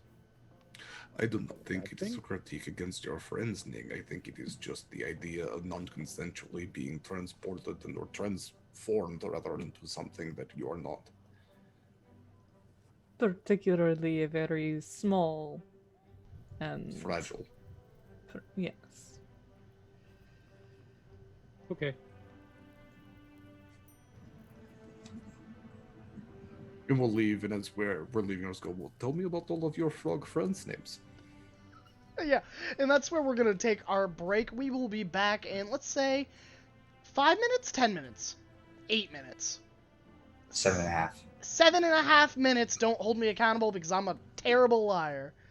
So we 8 will see minutes you. and 26 seconds. We will see you Love it. all in 7.5 minutes. Take care. Get some water. Do what you gotta do. We'll be back rolling some dice and maybe fighting a wizard. See you soon.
Hey everybody, we are back. I missed you deeply and dearly. It's so nice to see you all keeping it extra spicy in the chat. I've never eaten Takis. In fact, I saw my first bag of blue Takis when I was in Texas this past week, and I've never seen that before. Fun fact. Where last we left off, Zadar and Brodus had retrieved the gear from their dwarven noble ally, and are preparing to meet the rest of the group to go find down a missing wizard who has kind of fled to one of the mining halls down into the depths of the Crystal Caverns. So I think, Zadar, you had a list of items you wanted to go get. I think that it probably takes you about an hour to, you know, get all of these gathered up from various locations. Enough. Then I was looking for a Dwarven-Sized crossbow. A Dwarven-Sized crossbow. Very specific. You can find a supply goods store very easily. You've already been to one in the city, so you know you quickly find that mom and pop shop owned by two dwarves, a wife and a husband. As you enter in, oh yes, there they are. What can I do for you, son? I need a Dwarven-Sized crossbow. Oh, Dwarven-Sized crossbow. One that's the size of a dwarf, or one that's regular size for a dwarf, huh? Which do you think I could handle? Well, if you ask me, Sonny, I don't think you can handle either. But that's just me. I'm kidding. As long as you pay, I'll sell it.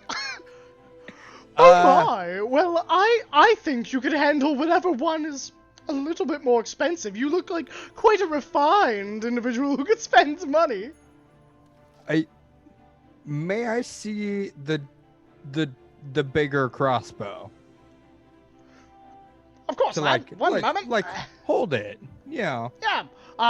No doubt. And the gentleman kind of goes into the back and drags this heavy crossbow out. It looks made for, you know, a Goliath or a larger race than a dwarf. Well, this is the first one. Think you can lift it? I hold my hands out so we can put it in my hands and Roll want to strength see check. if I... Oh, God. That's what I say. Not one. Because that is exactly what I rolled. I'm not even surprised. The minute this crossbow even lightly brushes your fingers, it just This thing is immensely heavy. And your arms, just like wet noodles, just blurp.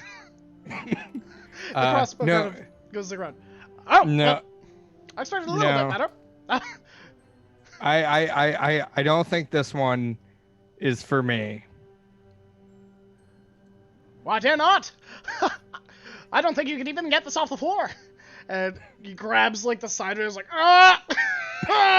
Starts dragging it back into the back, and comes back out with a light crossbow that looks made for a dwarf. Is it still heavy for me? Roll a strength check. You are carrying a lot of stuff. In your defense. A 12 plus minus 2. 10? Yeah. It's manageable. Great. But it is... I will say this. It is manageable. You definitely can carry it without issue. But this is without carrying the additional quarrels, any of the ammo. Oh, yeah. Bro, you also probably couldn't cast while using this.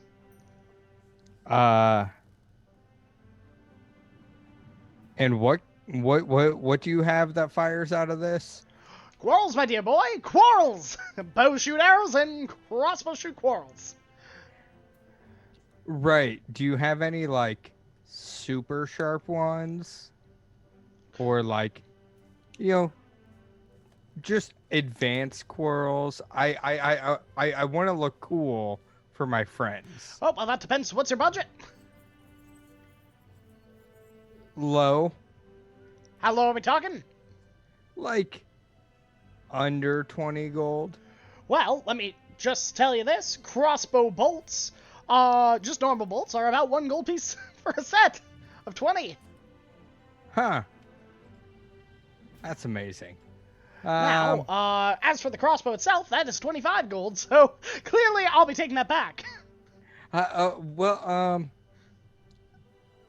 Can I negotiate 1 set of corals and the crossbow, 19 gold, final sale?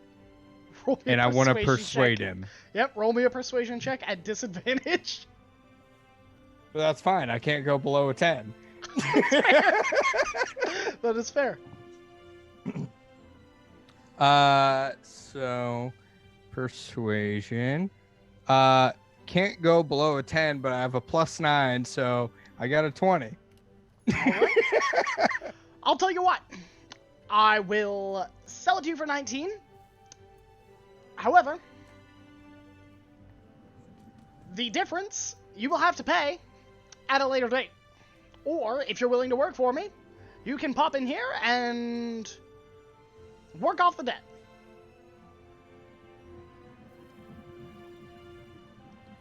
Let's make a deal to discuss which option we go with later. You know, I'll either pay it or I'll work it off.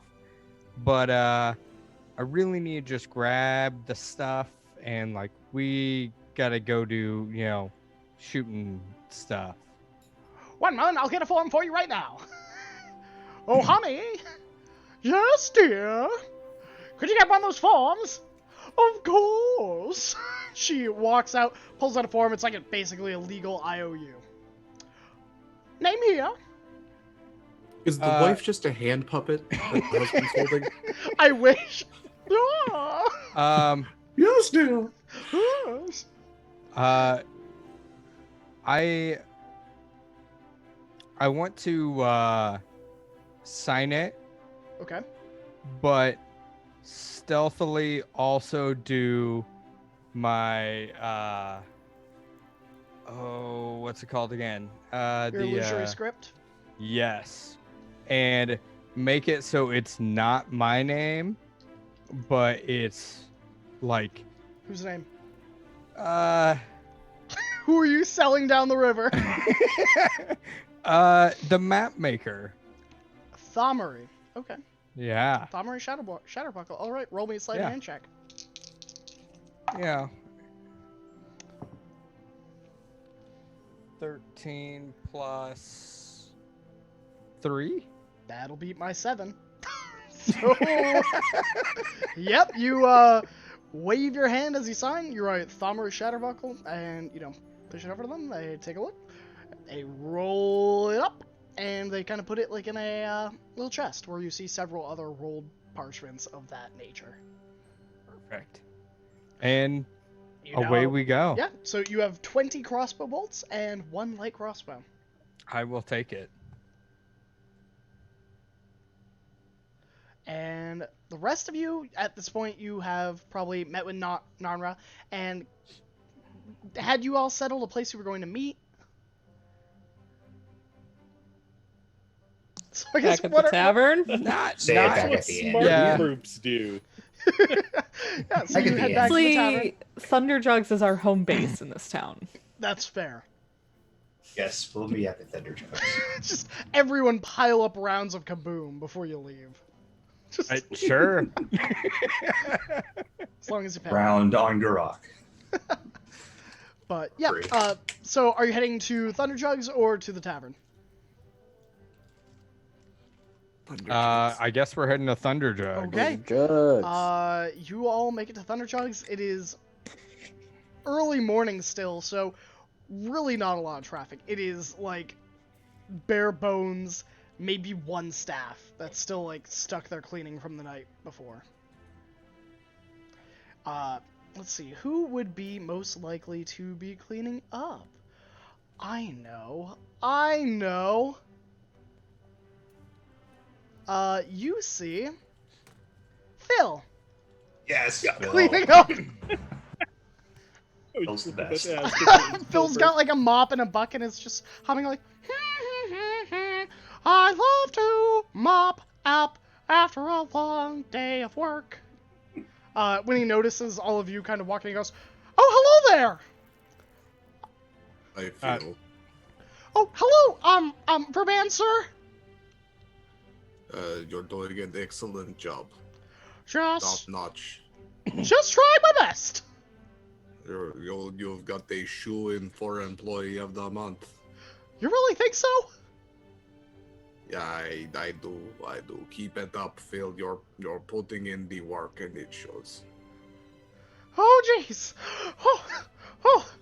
He starts mopping with a little extra oomph. Are you going to be a while? We're just going to be a little bit, and then we're going to do a murder or something. I don't know. We'll figure it out. Just keep doing your thing, Phil, and we'll pick up after ourselves. Yeah, I'll just be over here if you need me. Gonna, reliable Phil. Just, working. Reliable, yes. He just kind of keeps going. You are not in danger. He meant we were going to murder someone else. We're going hunting for a wizard, Phil. You are fine. Your job is secure. You're hunting a wizard? Yes. Well, good luck. Thanks, Phil. After about 45 minutes, Zadar and Brodus arrive with their cart of stuff. We come bearing gifts. Now, It is not my birthday. but do you know if it's Karak's birthday? Oh, someone wants to give Brodus some advantage. When is Karak, your is it birthday? birthday? Your Uh, Highness, is it your birthday? Do not believe it is any of our birthdays. If it was, we would have singers come out from the back of Thunderjugs and sing the Thunderjugs birthday song. is it one of your Family. birthdays? No, Phil. It's Garak's birthday. Dear God, Ning. Kaboom, kaboom, happy birthday to you. It's your birthday, it comes once a year. Here you are at Thunderjugs. Kaboom, kaboom, another year, yeah!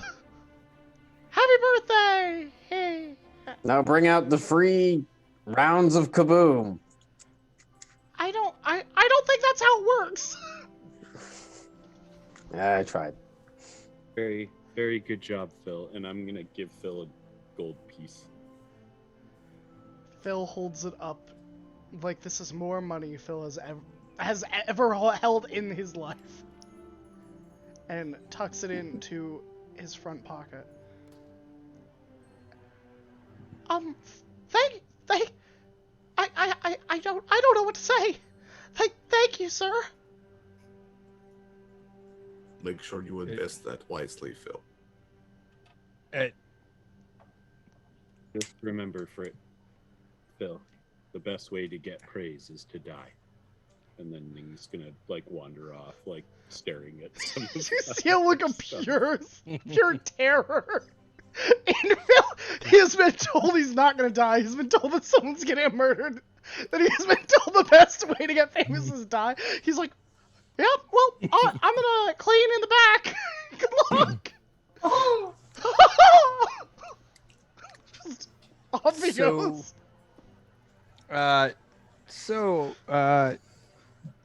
With the cart there, Bros kind of goes down this list. 2 dungeoneering kits, check. 4 Bintons, check. Hammers, pickaxe, 2 vials of rock dissolver, this little sigil thing which I was told to hold on to for a boat, and some rope. That's all you need, right? Oh, and just kind of from over his back, and here's my crossbow. That seems appropriate for you. Brodus, that is far too large. See if you can use it, Brodus. I want you to try and shoot me. But I don't want to shoot you, though, Ning. I am No, honestly worried that Brodus can use string or crossbow. Why don't you teach him to string the crossbow? He's never strung a crossbow before, so really, no. He's just staring down at it and is like, where do I start? Is it this thing? There's- No. This is a heavy There's crossbow, a fighting right? pit here. No, it's a light Light. crossbow. Is it a light crossbow? Yeah. Okay. All right. There's a The fighting heavy pit in crossbow was way Thunderjugs, too right? heavy for Brodus to even lift. Fair. Graham? Yeah. Yeah, There was a fighting pit in Thunderjugs. there right? is a Mhm. fighting pit. So Ning is going to walk over and like jump into the fighting pit Do you and superhero walk to the landing? center of it. Oh yeah, of course. Ning always That's a good superhero flight. lands. Yes. And walks into the center of it and turns around and puts their arms out. Once you learn, you need to be able to hit a target. I am a target.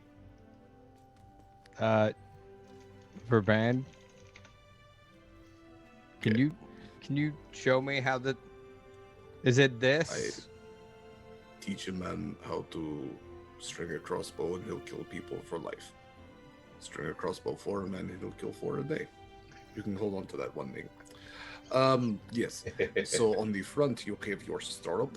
That is the little ring at the front. Put that down towards the ground, slide your foot into it. Then you want to use 2 hands on either side of the arms and bring your string back until it is fully notched. Once you hear a click, you are all set. At that point, you may notch your bolt and or quarrel. They are the same thing. Then you aim. You look down your sight at your target, and then you pull on your trigger or tickler. It is some kind of taunt. That's all there is to it. Tuck the butt Hydrate into from your chat, shoulder. y'all.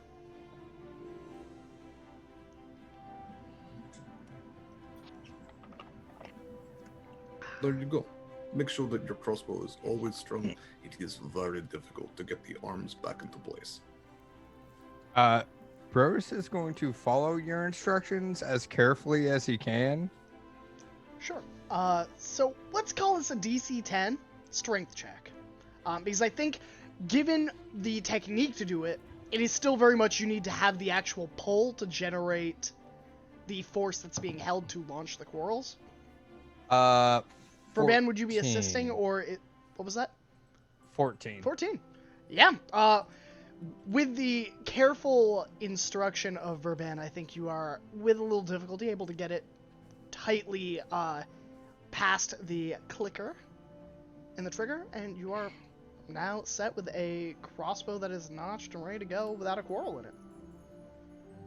So I put a quarrel in, and I aim towards Ning, but you Both know, eyes open. Do not close an eye when you fire. That is called a misconception. fair.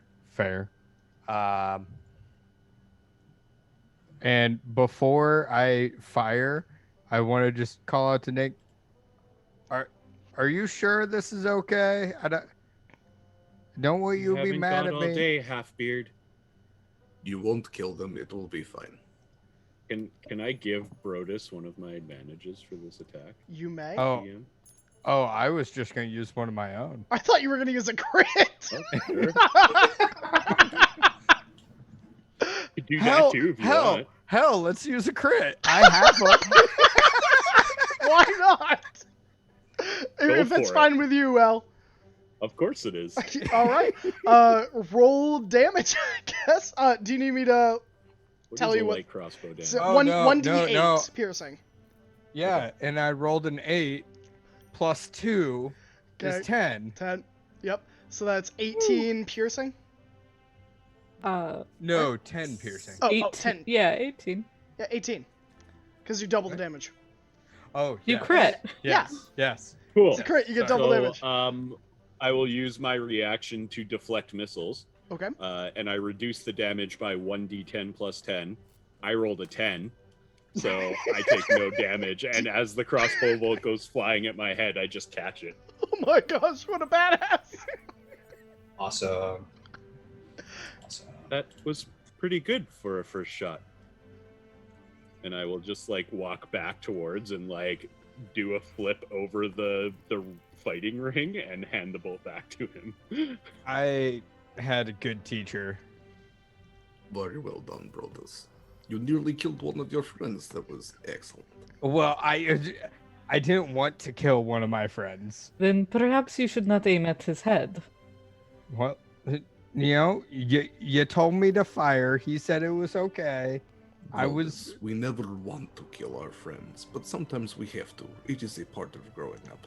I'm very proud of you. I have Okay. never Remember, had to brothers. kill any of my friends. I want to put that out there. I do not understand this false dichotomy. Rock, have you ever killed your friends? I don't know what you're talking about.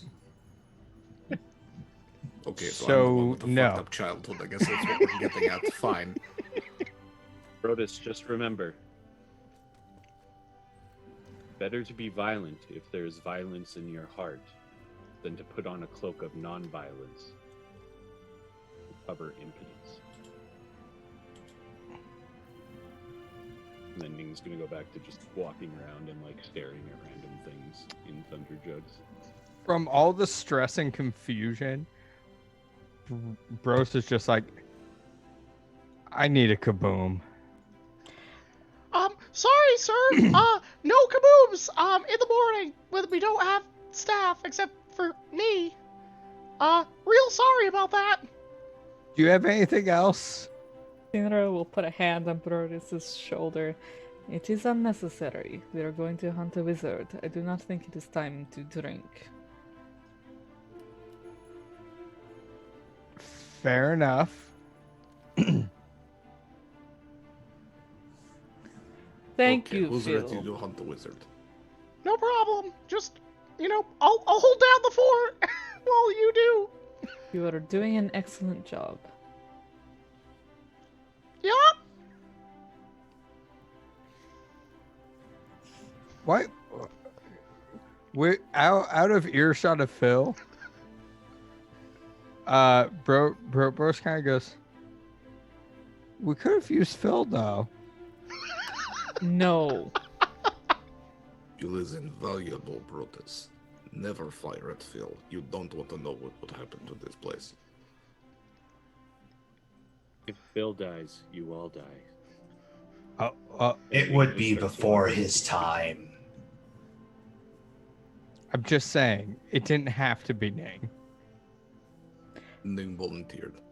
And now we have new volunteer, which is wizard. Let's go kill them, or hunt them, or find them. I don't care anymore. I really need to kill them. So did you find out how to? We're going.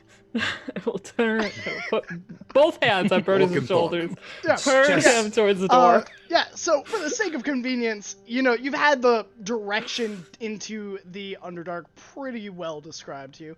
You have seen the ferries that bring the cargoes up and down. You quickly make your way down to the third layer of the city, where there is the waterway that seems to descend into the Underdark, and magical boats seem to come up fully laden with rocks and gems and precious minerals from down below. There is a dock where the unloading and the loading seems to be happening. You see various miners kind of loading onto some boats, going down. They don't come back up. Well, that's because it's a work day, and they're working. It's like the early morning. What do you expect? Don't give me that look. That was not so me ominous. being, building a sense of tension. It's just me describing how a workday works. Jeez. It just sounded really ominous. Yes. They I just agree. don't come back. Yeah. That's Real what weird. happens. Real weird. Dwarves go down, never come back. Weird. We keep sending them down. Don't know why. But anyways, you're easily, with the stamp that Zadar and Brodus received, you are easily able to get on one of the boats headed down to the Underdark. The boats are about 30 feet wide by about 30 feet long. Maybe about 40 feet long, actually.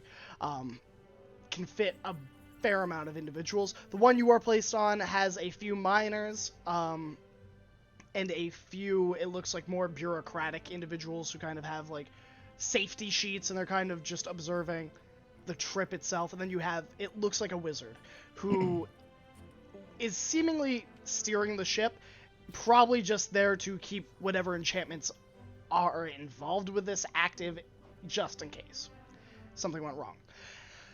The boats begin their gradual roll down along the dark, murky waters. And about 2 hours pass as you slowly, like in an amusement park when you're beginning that slow climb on a roller coaster. This is almost the opposite. It is a slow roll down. As you begin to kind of even off, the boat comes to a stop, and you see a dimly lit lantern, one of those like lantern posts, on either side of a stone dock. And you see a small building there that looks to be like a central office, and several other small huts that are kind of designed for, you know, rest for some of the workers. And you are issued off. Is there anything you would like to do, or would you just like to continue on the trail to kill a wizard? How long is the journey down? It's about 2 hours down. Perfect. Ning pulls out their stool and goes into their shell and takes a nap. All right. Grok would like to ritual cast augury. Ooh. Okay. He grabs into his bag and doesn't sit on the actual like seats of the boat. He sits down on the bottom and kind of just closes his eyes and just focus, muttering some very quiet words, just in a repetitive state. And he is looking for an omen. Sure. And augury is the one that you get. I'll pop it in. Oh, Well, many for that. thanks. See, I think it's like Wheel and Woe, right? Yes. Okay. And it's about a specific task in the next 30 minutes, correct? Yes. Okay, and what was your question?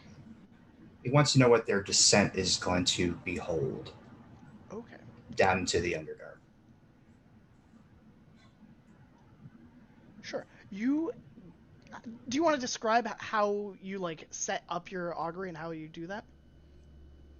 He grabs some bones out of his bag.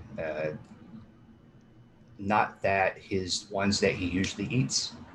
He has a they're very white, so they've been with him for a very long time now.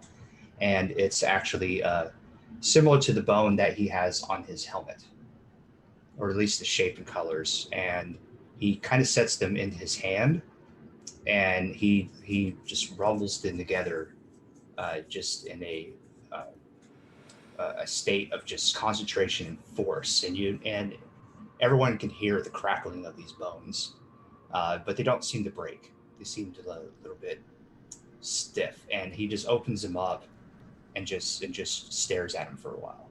Yeah. As you kind of do this, you feel the divine energy pouring into these bones as you cast your spell, and you receive Wheel and Woe as the bones kind of land in your palm. He looks at it and gives a tap of his tail on the boat for a short amount of time, and Sinra can notice that he is uncertain about something. She kind of turns from where her attention has been forward toward where the wizard is controlling the boat, and glances down to him before shifting it, kind of lowering into a crouch. Is something the matter?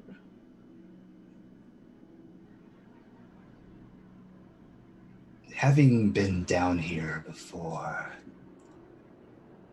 never had the suspicion that things would go wrong. My friend I mentioned, what do we call him? The hermit. The half-build hermit. He has always helped me here. And he has disappeared into the mines, yes. Can only assume if we do meet him down here, he would be a great asset to us. But I have, of course, spent years down here as well. But he just knows things that I never know. I feel good and bad things are to come. We must be cautious. Any spellcaster I can handle, but a wizard is different. Surely they know more things than other spellcasters can do. Perhaps. And the dwarf has a longer life than many. More time to accumulate spells. But I will look up and at his sort of suggestion of good and bad possibilities. I'm just going to do a quick divine sense on the boat, see if there's anything untoward in our vicinity. Sure, and that's Fey, Fiends, and Undead. I believe And that... Celestials. And Celestial. Yeah, Celestials. Celestial. I don't get Fey. Okay. I think that's a different oath. No Fey. No Fiend. No Celestial. You roll me a perception check. Sure. That's a nat 1. You know, you for a second almost thought there was a ping of undead. Have I gotten a slight almost ping of undead before? Nope. Oh. Okay. It is almost, I will give you this for free. It's either user error, and, you know, the magic is just, you know, not reporting as predictable. Could be outside sources preventing. Okay. It could also be, you know, something that isn't necessarily one set thing as well. Okay. But I've never gotten this sense just based on, I don't know, myself. That's true. You would have only gotten this once before, something similar. And that would have been Okay. right around when you first awoke. Fun stuff. Cool. Now her tail is kind of like flicking agitated as she looks around. Starlight, I must tell you, I can stop magic.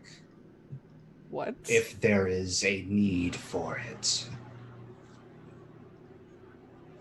Explain. You may recall during the funeral rites of the dead, Yes. nothing makes a sound. I can do that. Stop spellcasting altogether. Prevent him from using his arcane words. Yes, Starlight. If he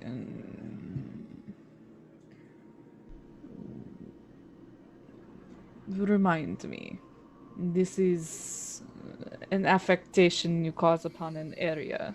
Will you need him subdued within that area? It would be beneficial. I will do what I can. I trust you. As I trust you, Starlight. But also those in that sphere of influence will also not be able to cast spells. A cost for a benefit.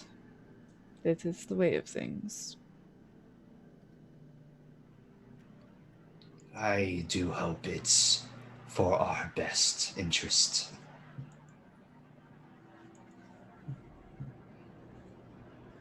And any magic he casts, I should be able to uncast at a time too.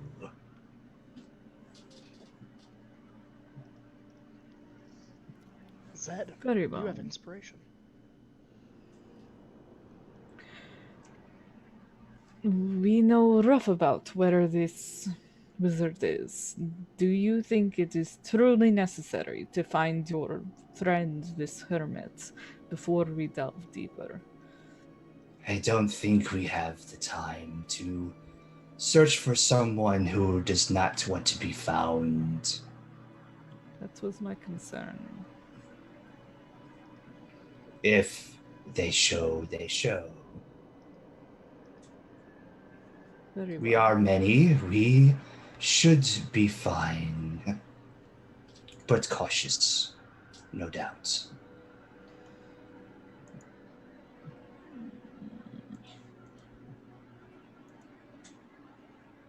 If you trust them, I will trust them. Trust is a strong word. But I think this is the culmination of promises we have made and your life's work. I would not wish to take that from you. You have my most humble thanks.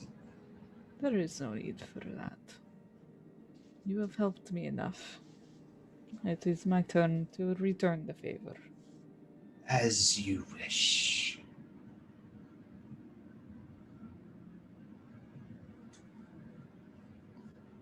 All right. As the boat docks and you all kind of set off, I'm assuming you're kind of making a beeline through the marked paths. You can hear the clanking of machinery, of carts being pulled by chains vast and long from the depths with ore. You can hear the grunt and the groan of dwarves in between the echoing sounds of pickaxes against stone walls. The air is heavy. The very air itself is musty. It smells of moldu and mold and dust. The heat is this steady, uncomfortable sweltering as you continue downwards. Anyone here not have dark sight or dark vision? Ning, you can't see anything outside of those two lanterns that were at the dock. Is anyone, you all have lanterns, I believe, or at least torches. Would you be using one of those? Garrick doesn't have dark side either, right? Grok will use his bone staff that he has. He'll actually cast light at the end of it. Okay. So you'll have light in the 30-foot and then dim light 30 feet past, I believe. I think it's 2010, 20. 2020. Doesn't matter. Doesn't matter. You continue onwards down this wide corridor that is, for centuries, been dug. Yes, Verban. I would like to cast Pass Without Trace on everyone. All right. Yep, you may do so. That is a plus 10 to your stealth rolls. Are you continuing stealthily?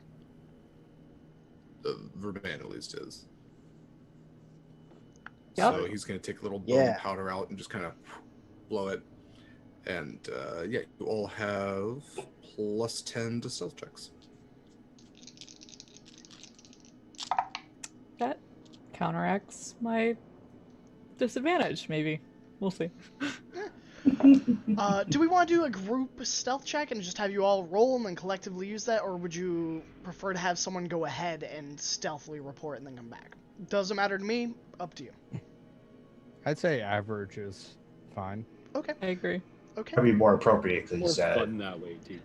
we only have maybe 2 people that can really lead down in here. Yeah. I will say, Garak. Actually, you have passed without a trace, but you do have light on. So I will say that all stealth is made at disadvantage, unless you would like to come up with a reason how you would be more stealthy from this glowing orb of light in a dark tunnel. Not really. Okay. So everyone makes stealth checks at disadvantage. Add +10 to your lowest roll. 12. 12. Yes. With a +10, I got a 12. 26. 26, 12. What was that for Van? 27. 27, 17. 17, 60. 16. 23. All right, a total of 121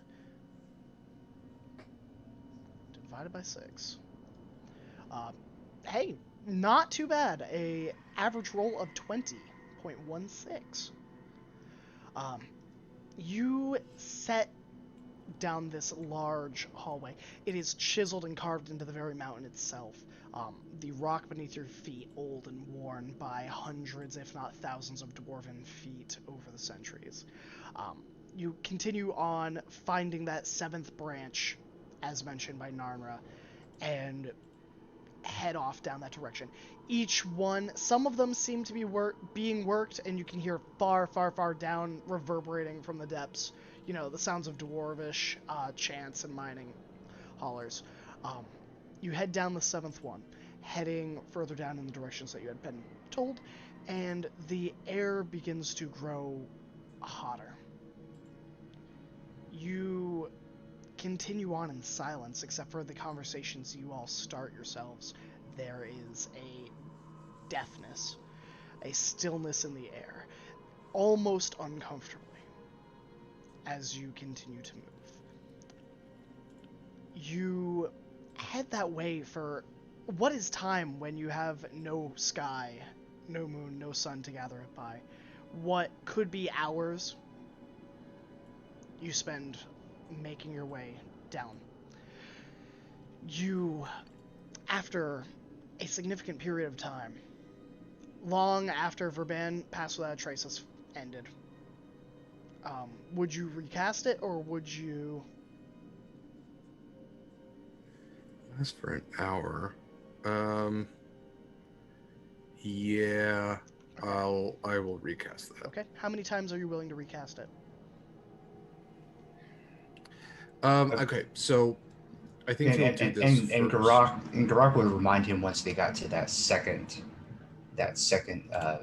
spot Mm-hmm. that they're close. Yeah. Okay. Or that second Yeah. corridor and everything, that second web. Yeah, where it heads northwest? Yes. Yeah. So maybe at that second point he'll recast it. Also at that point, he is going to use his primeval awareness. Okay. So that is within, because we're in the Underdark. That's the terrain. Yep. Okay. Yeah, he doesn't specialize in that. So within a mile, any celestials, dragons, apparitions, elementals, fae, fiend, or undead. Fiend. Several, if it tells you how many. It does. What does it do? I think it might just tell you that they are present. I will also say... it tells me that they're present. It within doesn't a reveal mile their of you, location. there's definitely undead.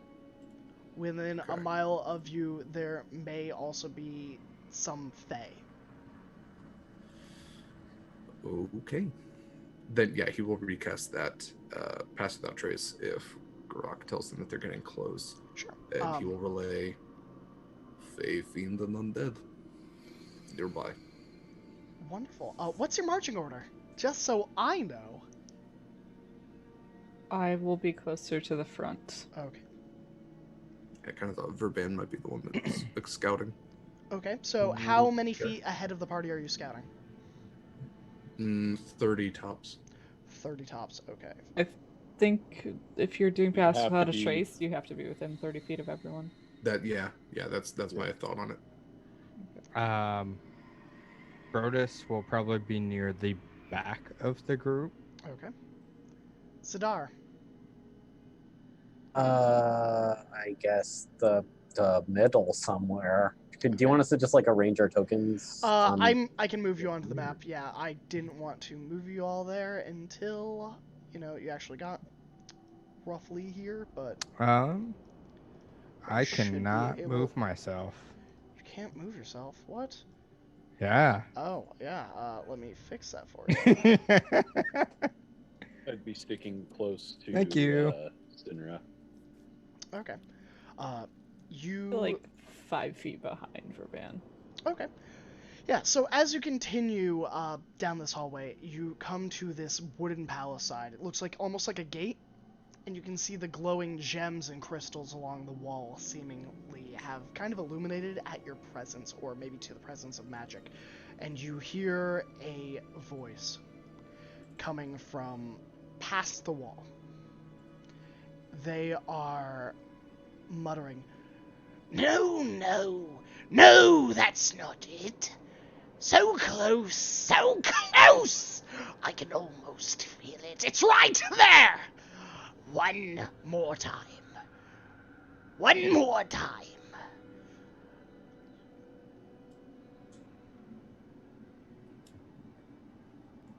Divine sense. There's fiends. Those fiends you mentioned, they're close, very close.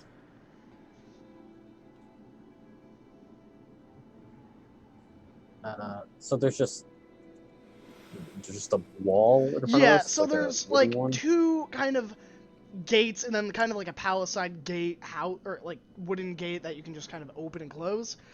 Probably set up to protect from, if anything, further down deeper into the Underdark. Like oozes or something tried to come up, they had a way to kind of shut the gates and buy workers time to get away. And this individual seems to be on the other side of that. Okay, so like there's room to go like above it. Yeah, it's about 35 feet high. And the ceiling is probably about 50. Okay. And that appears to be the only way. Yeah, And there's just- only one direction to go, really. I see. Well, I mean, Zed'll try like sneakily climbing up like Sure. the side of the wall just to like peek over. Give me a athletics and or acrobatics. We'll call it a DC 20. Okay. I do have Second thief. story or whatever. Second story work. Yeah. Yeah. Does that help at all? Yeah, I'll say roll with advantage. Cool. Acrobatics. I got my toddy tube. 22. Yeah, you are able to. Your claws kind of find purchase in the mortar itself, and you're able to kind of get to the top of this, where it kind of flattens out even with the wood. You see a dwarf dressed in dusty, grimy, moth-eaten robes that at one point must have been red. And they seem to be looking into this statue. It is of a species you don't recognize. And it is holding this golden rimmed mirror. And the wizard is looking into it and seems to be kind of using magic to some degree involved with this mirror. Whether it's scrying or some other source of magic, you can't be certain. Okay. Roll me a perception check if you would be so kind. You got it. Perception. Peptoception. 22. 22. You see another creature far behind in the back of the room. It is right there. I think you can see it. It is red-skinned and covered in chains. Its face covered in a myriad of these barbed chains that kind of dig into the skin. And it seems to be just standing there. Which direction is it facing?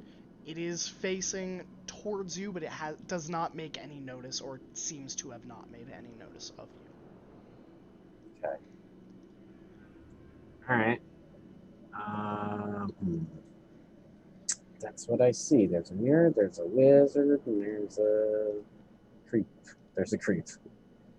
A dungeon master down there. All right. Zed'll hop down and go back and tell everybody very quietly what's up.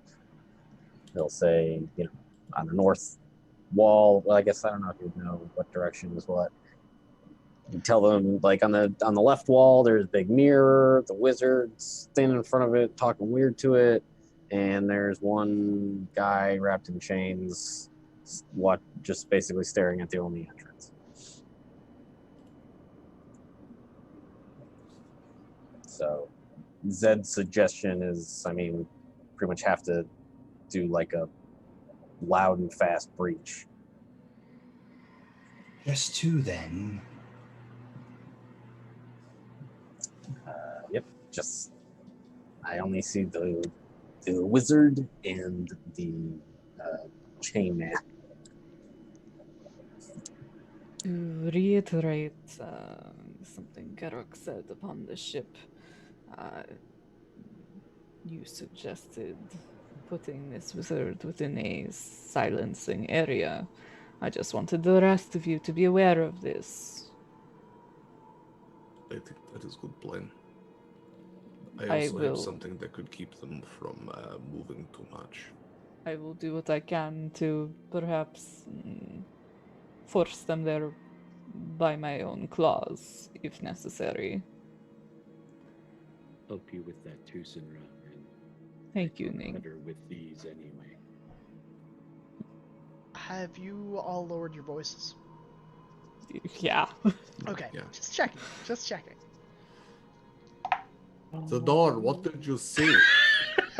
What? I Hark! honestly- What goes there? What do your dragonborn eyes Man. see? Stop, criminal scum. May the court of No. minors serve your sentence. Ning's not charismatic. He's not stupid, so they would have lowered their voice. Okay, yeah. So hit them hard, hit them fast. Don't let them get off a fireball. Brodus, you have a crossbow and you say you have spells. That tells me you can hang back a little bit.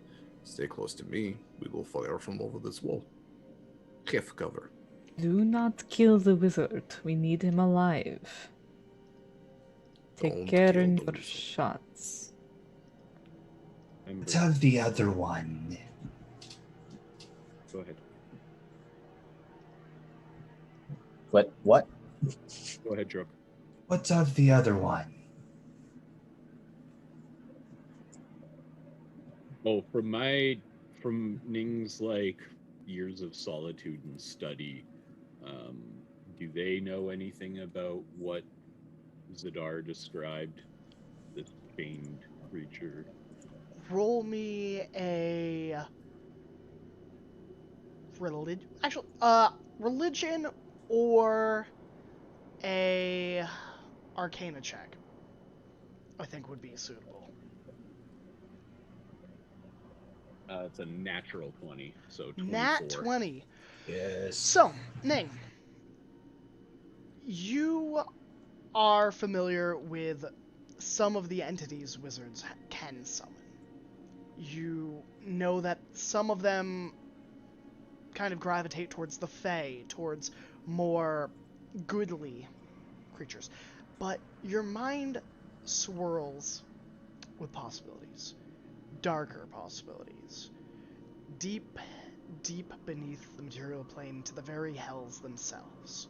Some wizards have been known to deal with darker powers, to summon devils and fiends from the very pits that they wallow in and suffer.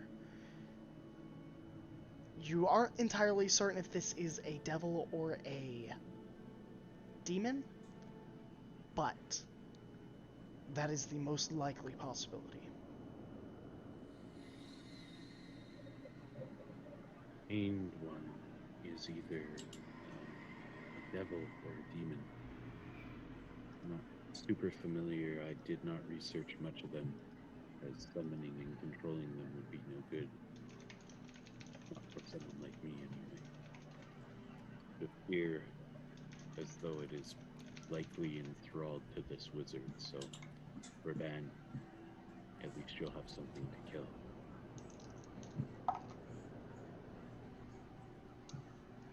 Okay. So, do we storm?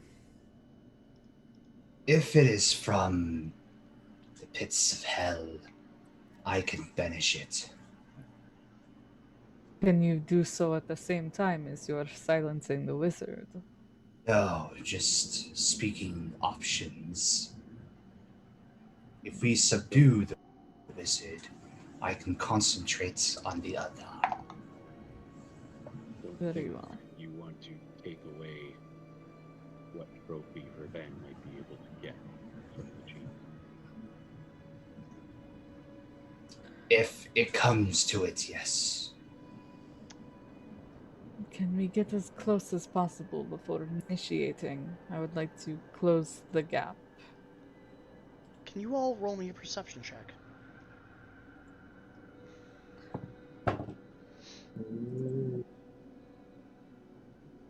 26.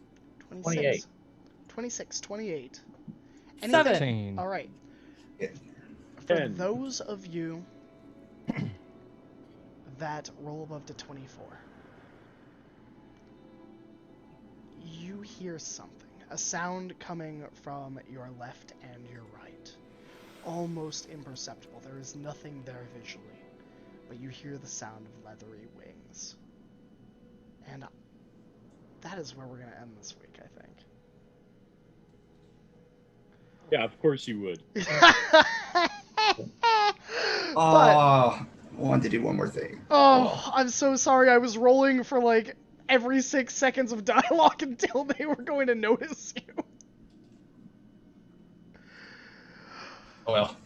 It's fine. But yeah, we will be back in 2 weeks with Shards of Anarion, where we will see what happens in these mines. But we'll also be back next Tuesday, where I will be DMing Anarion's Rest, the other homebrew campaign, who just defeated a sentient evil mirror, a evil wizard who was a Leonin, and stopped a city that had a coup going on.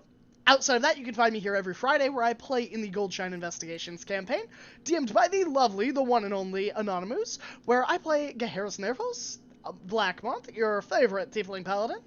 And outside of that, you can find me every other Saturday on Polished Cryptids channel, where I play in a variety of games. Right now, we're playing These Strong Hands, which is a 80s-inspired...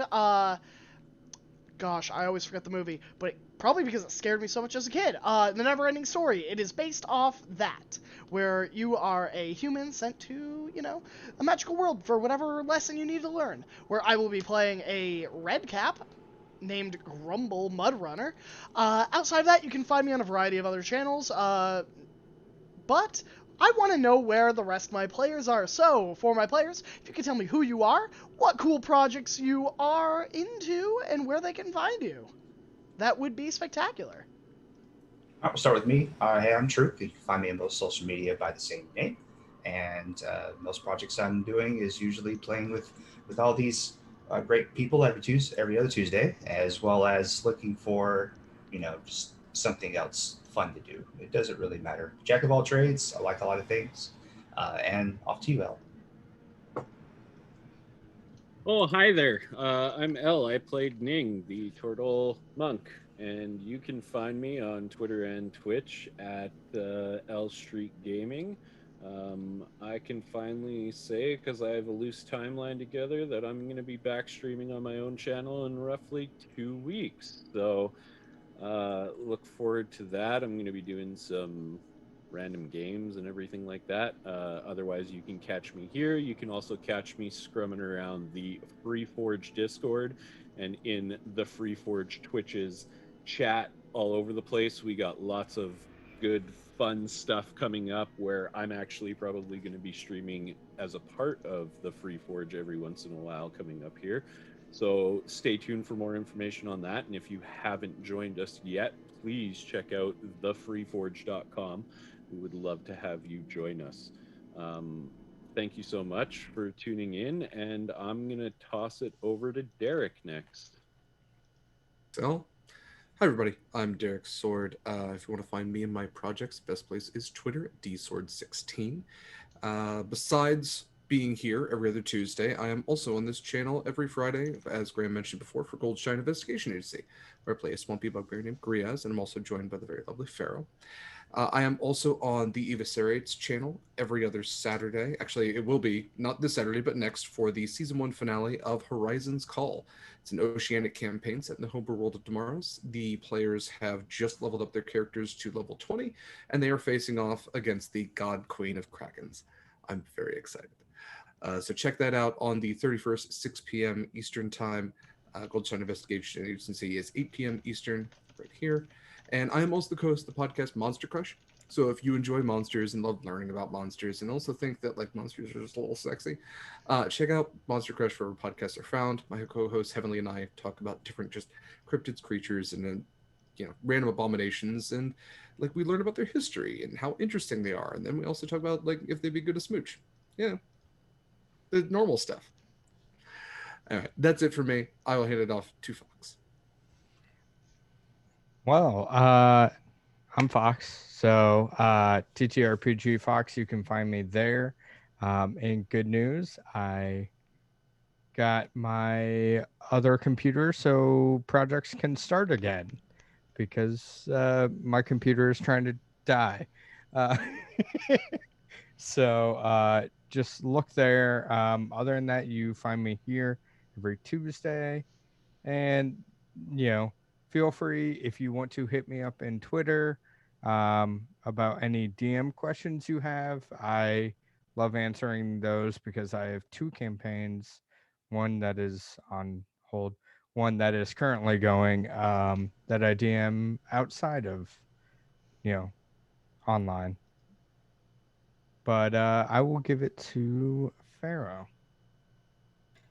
Hey. Hi guys, thanks for tuning in today. You can find me, as the lovely Derek Sword said, here every Friday as well for Goldshine Investigations, where I play Utaka, a Water Genasi cleric rogue with a godly identity crisis, in that they have 2 space parents and it's problematic sometimes. Other than that, you can find me on Twitter at Ferocious. That's linked in the chat. And I look forward to seeing you guys in 2 weeks on this here channel. Back to you, Vinny. Thanks, Pharaoh. I'm Benny. That's it. You can find Vinny at Indolent Scuzz on Twitter, and you can also find him somewhere on the internet where he does some writing sometimes. It's happened. Yeah, I wouldn't recommend it, but yeah, I exist. Good luck trying to find him. Yeah. But we will see you all in 2 weeks. For those of you who are new here, thank you for stopping by. We really appreciate it, and we hope to see you again. For those of you returning, welcome back, adventurers. We have missed you dearly, and we are going to head out. So until we see you next time, stay happy, stay healthy, and stay hydrated. It's a scary world out there, but we're always here for you. So, until next time, we are going to raid We Are Nerdsmith. And, let's get some Graham love in their chat, because it's been a Tuesday. So we're going to raid them in about 10 seconds and send them all of our love, because, gotta support the little streamers. Especially D&D. But, until next time, stay safe. Bye for now.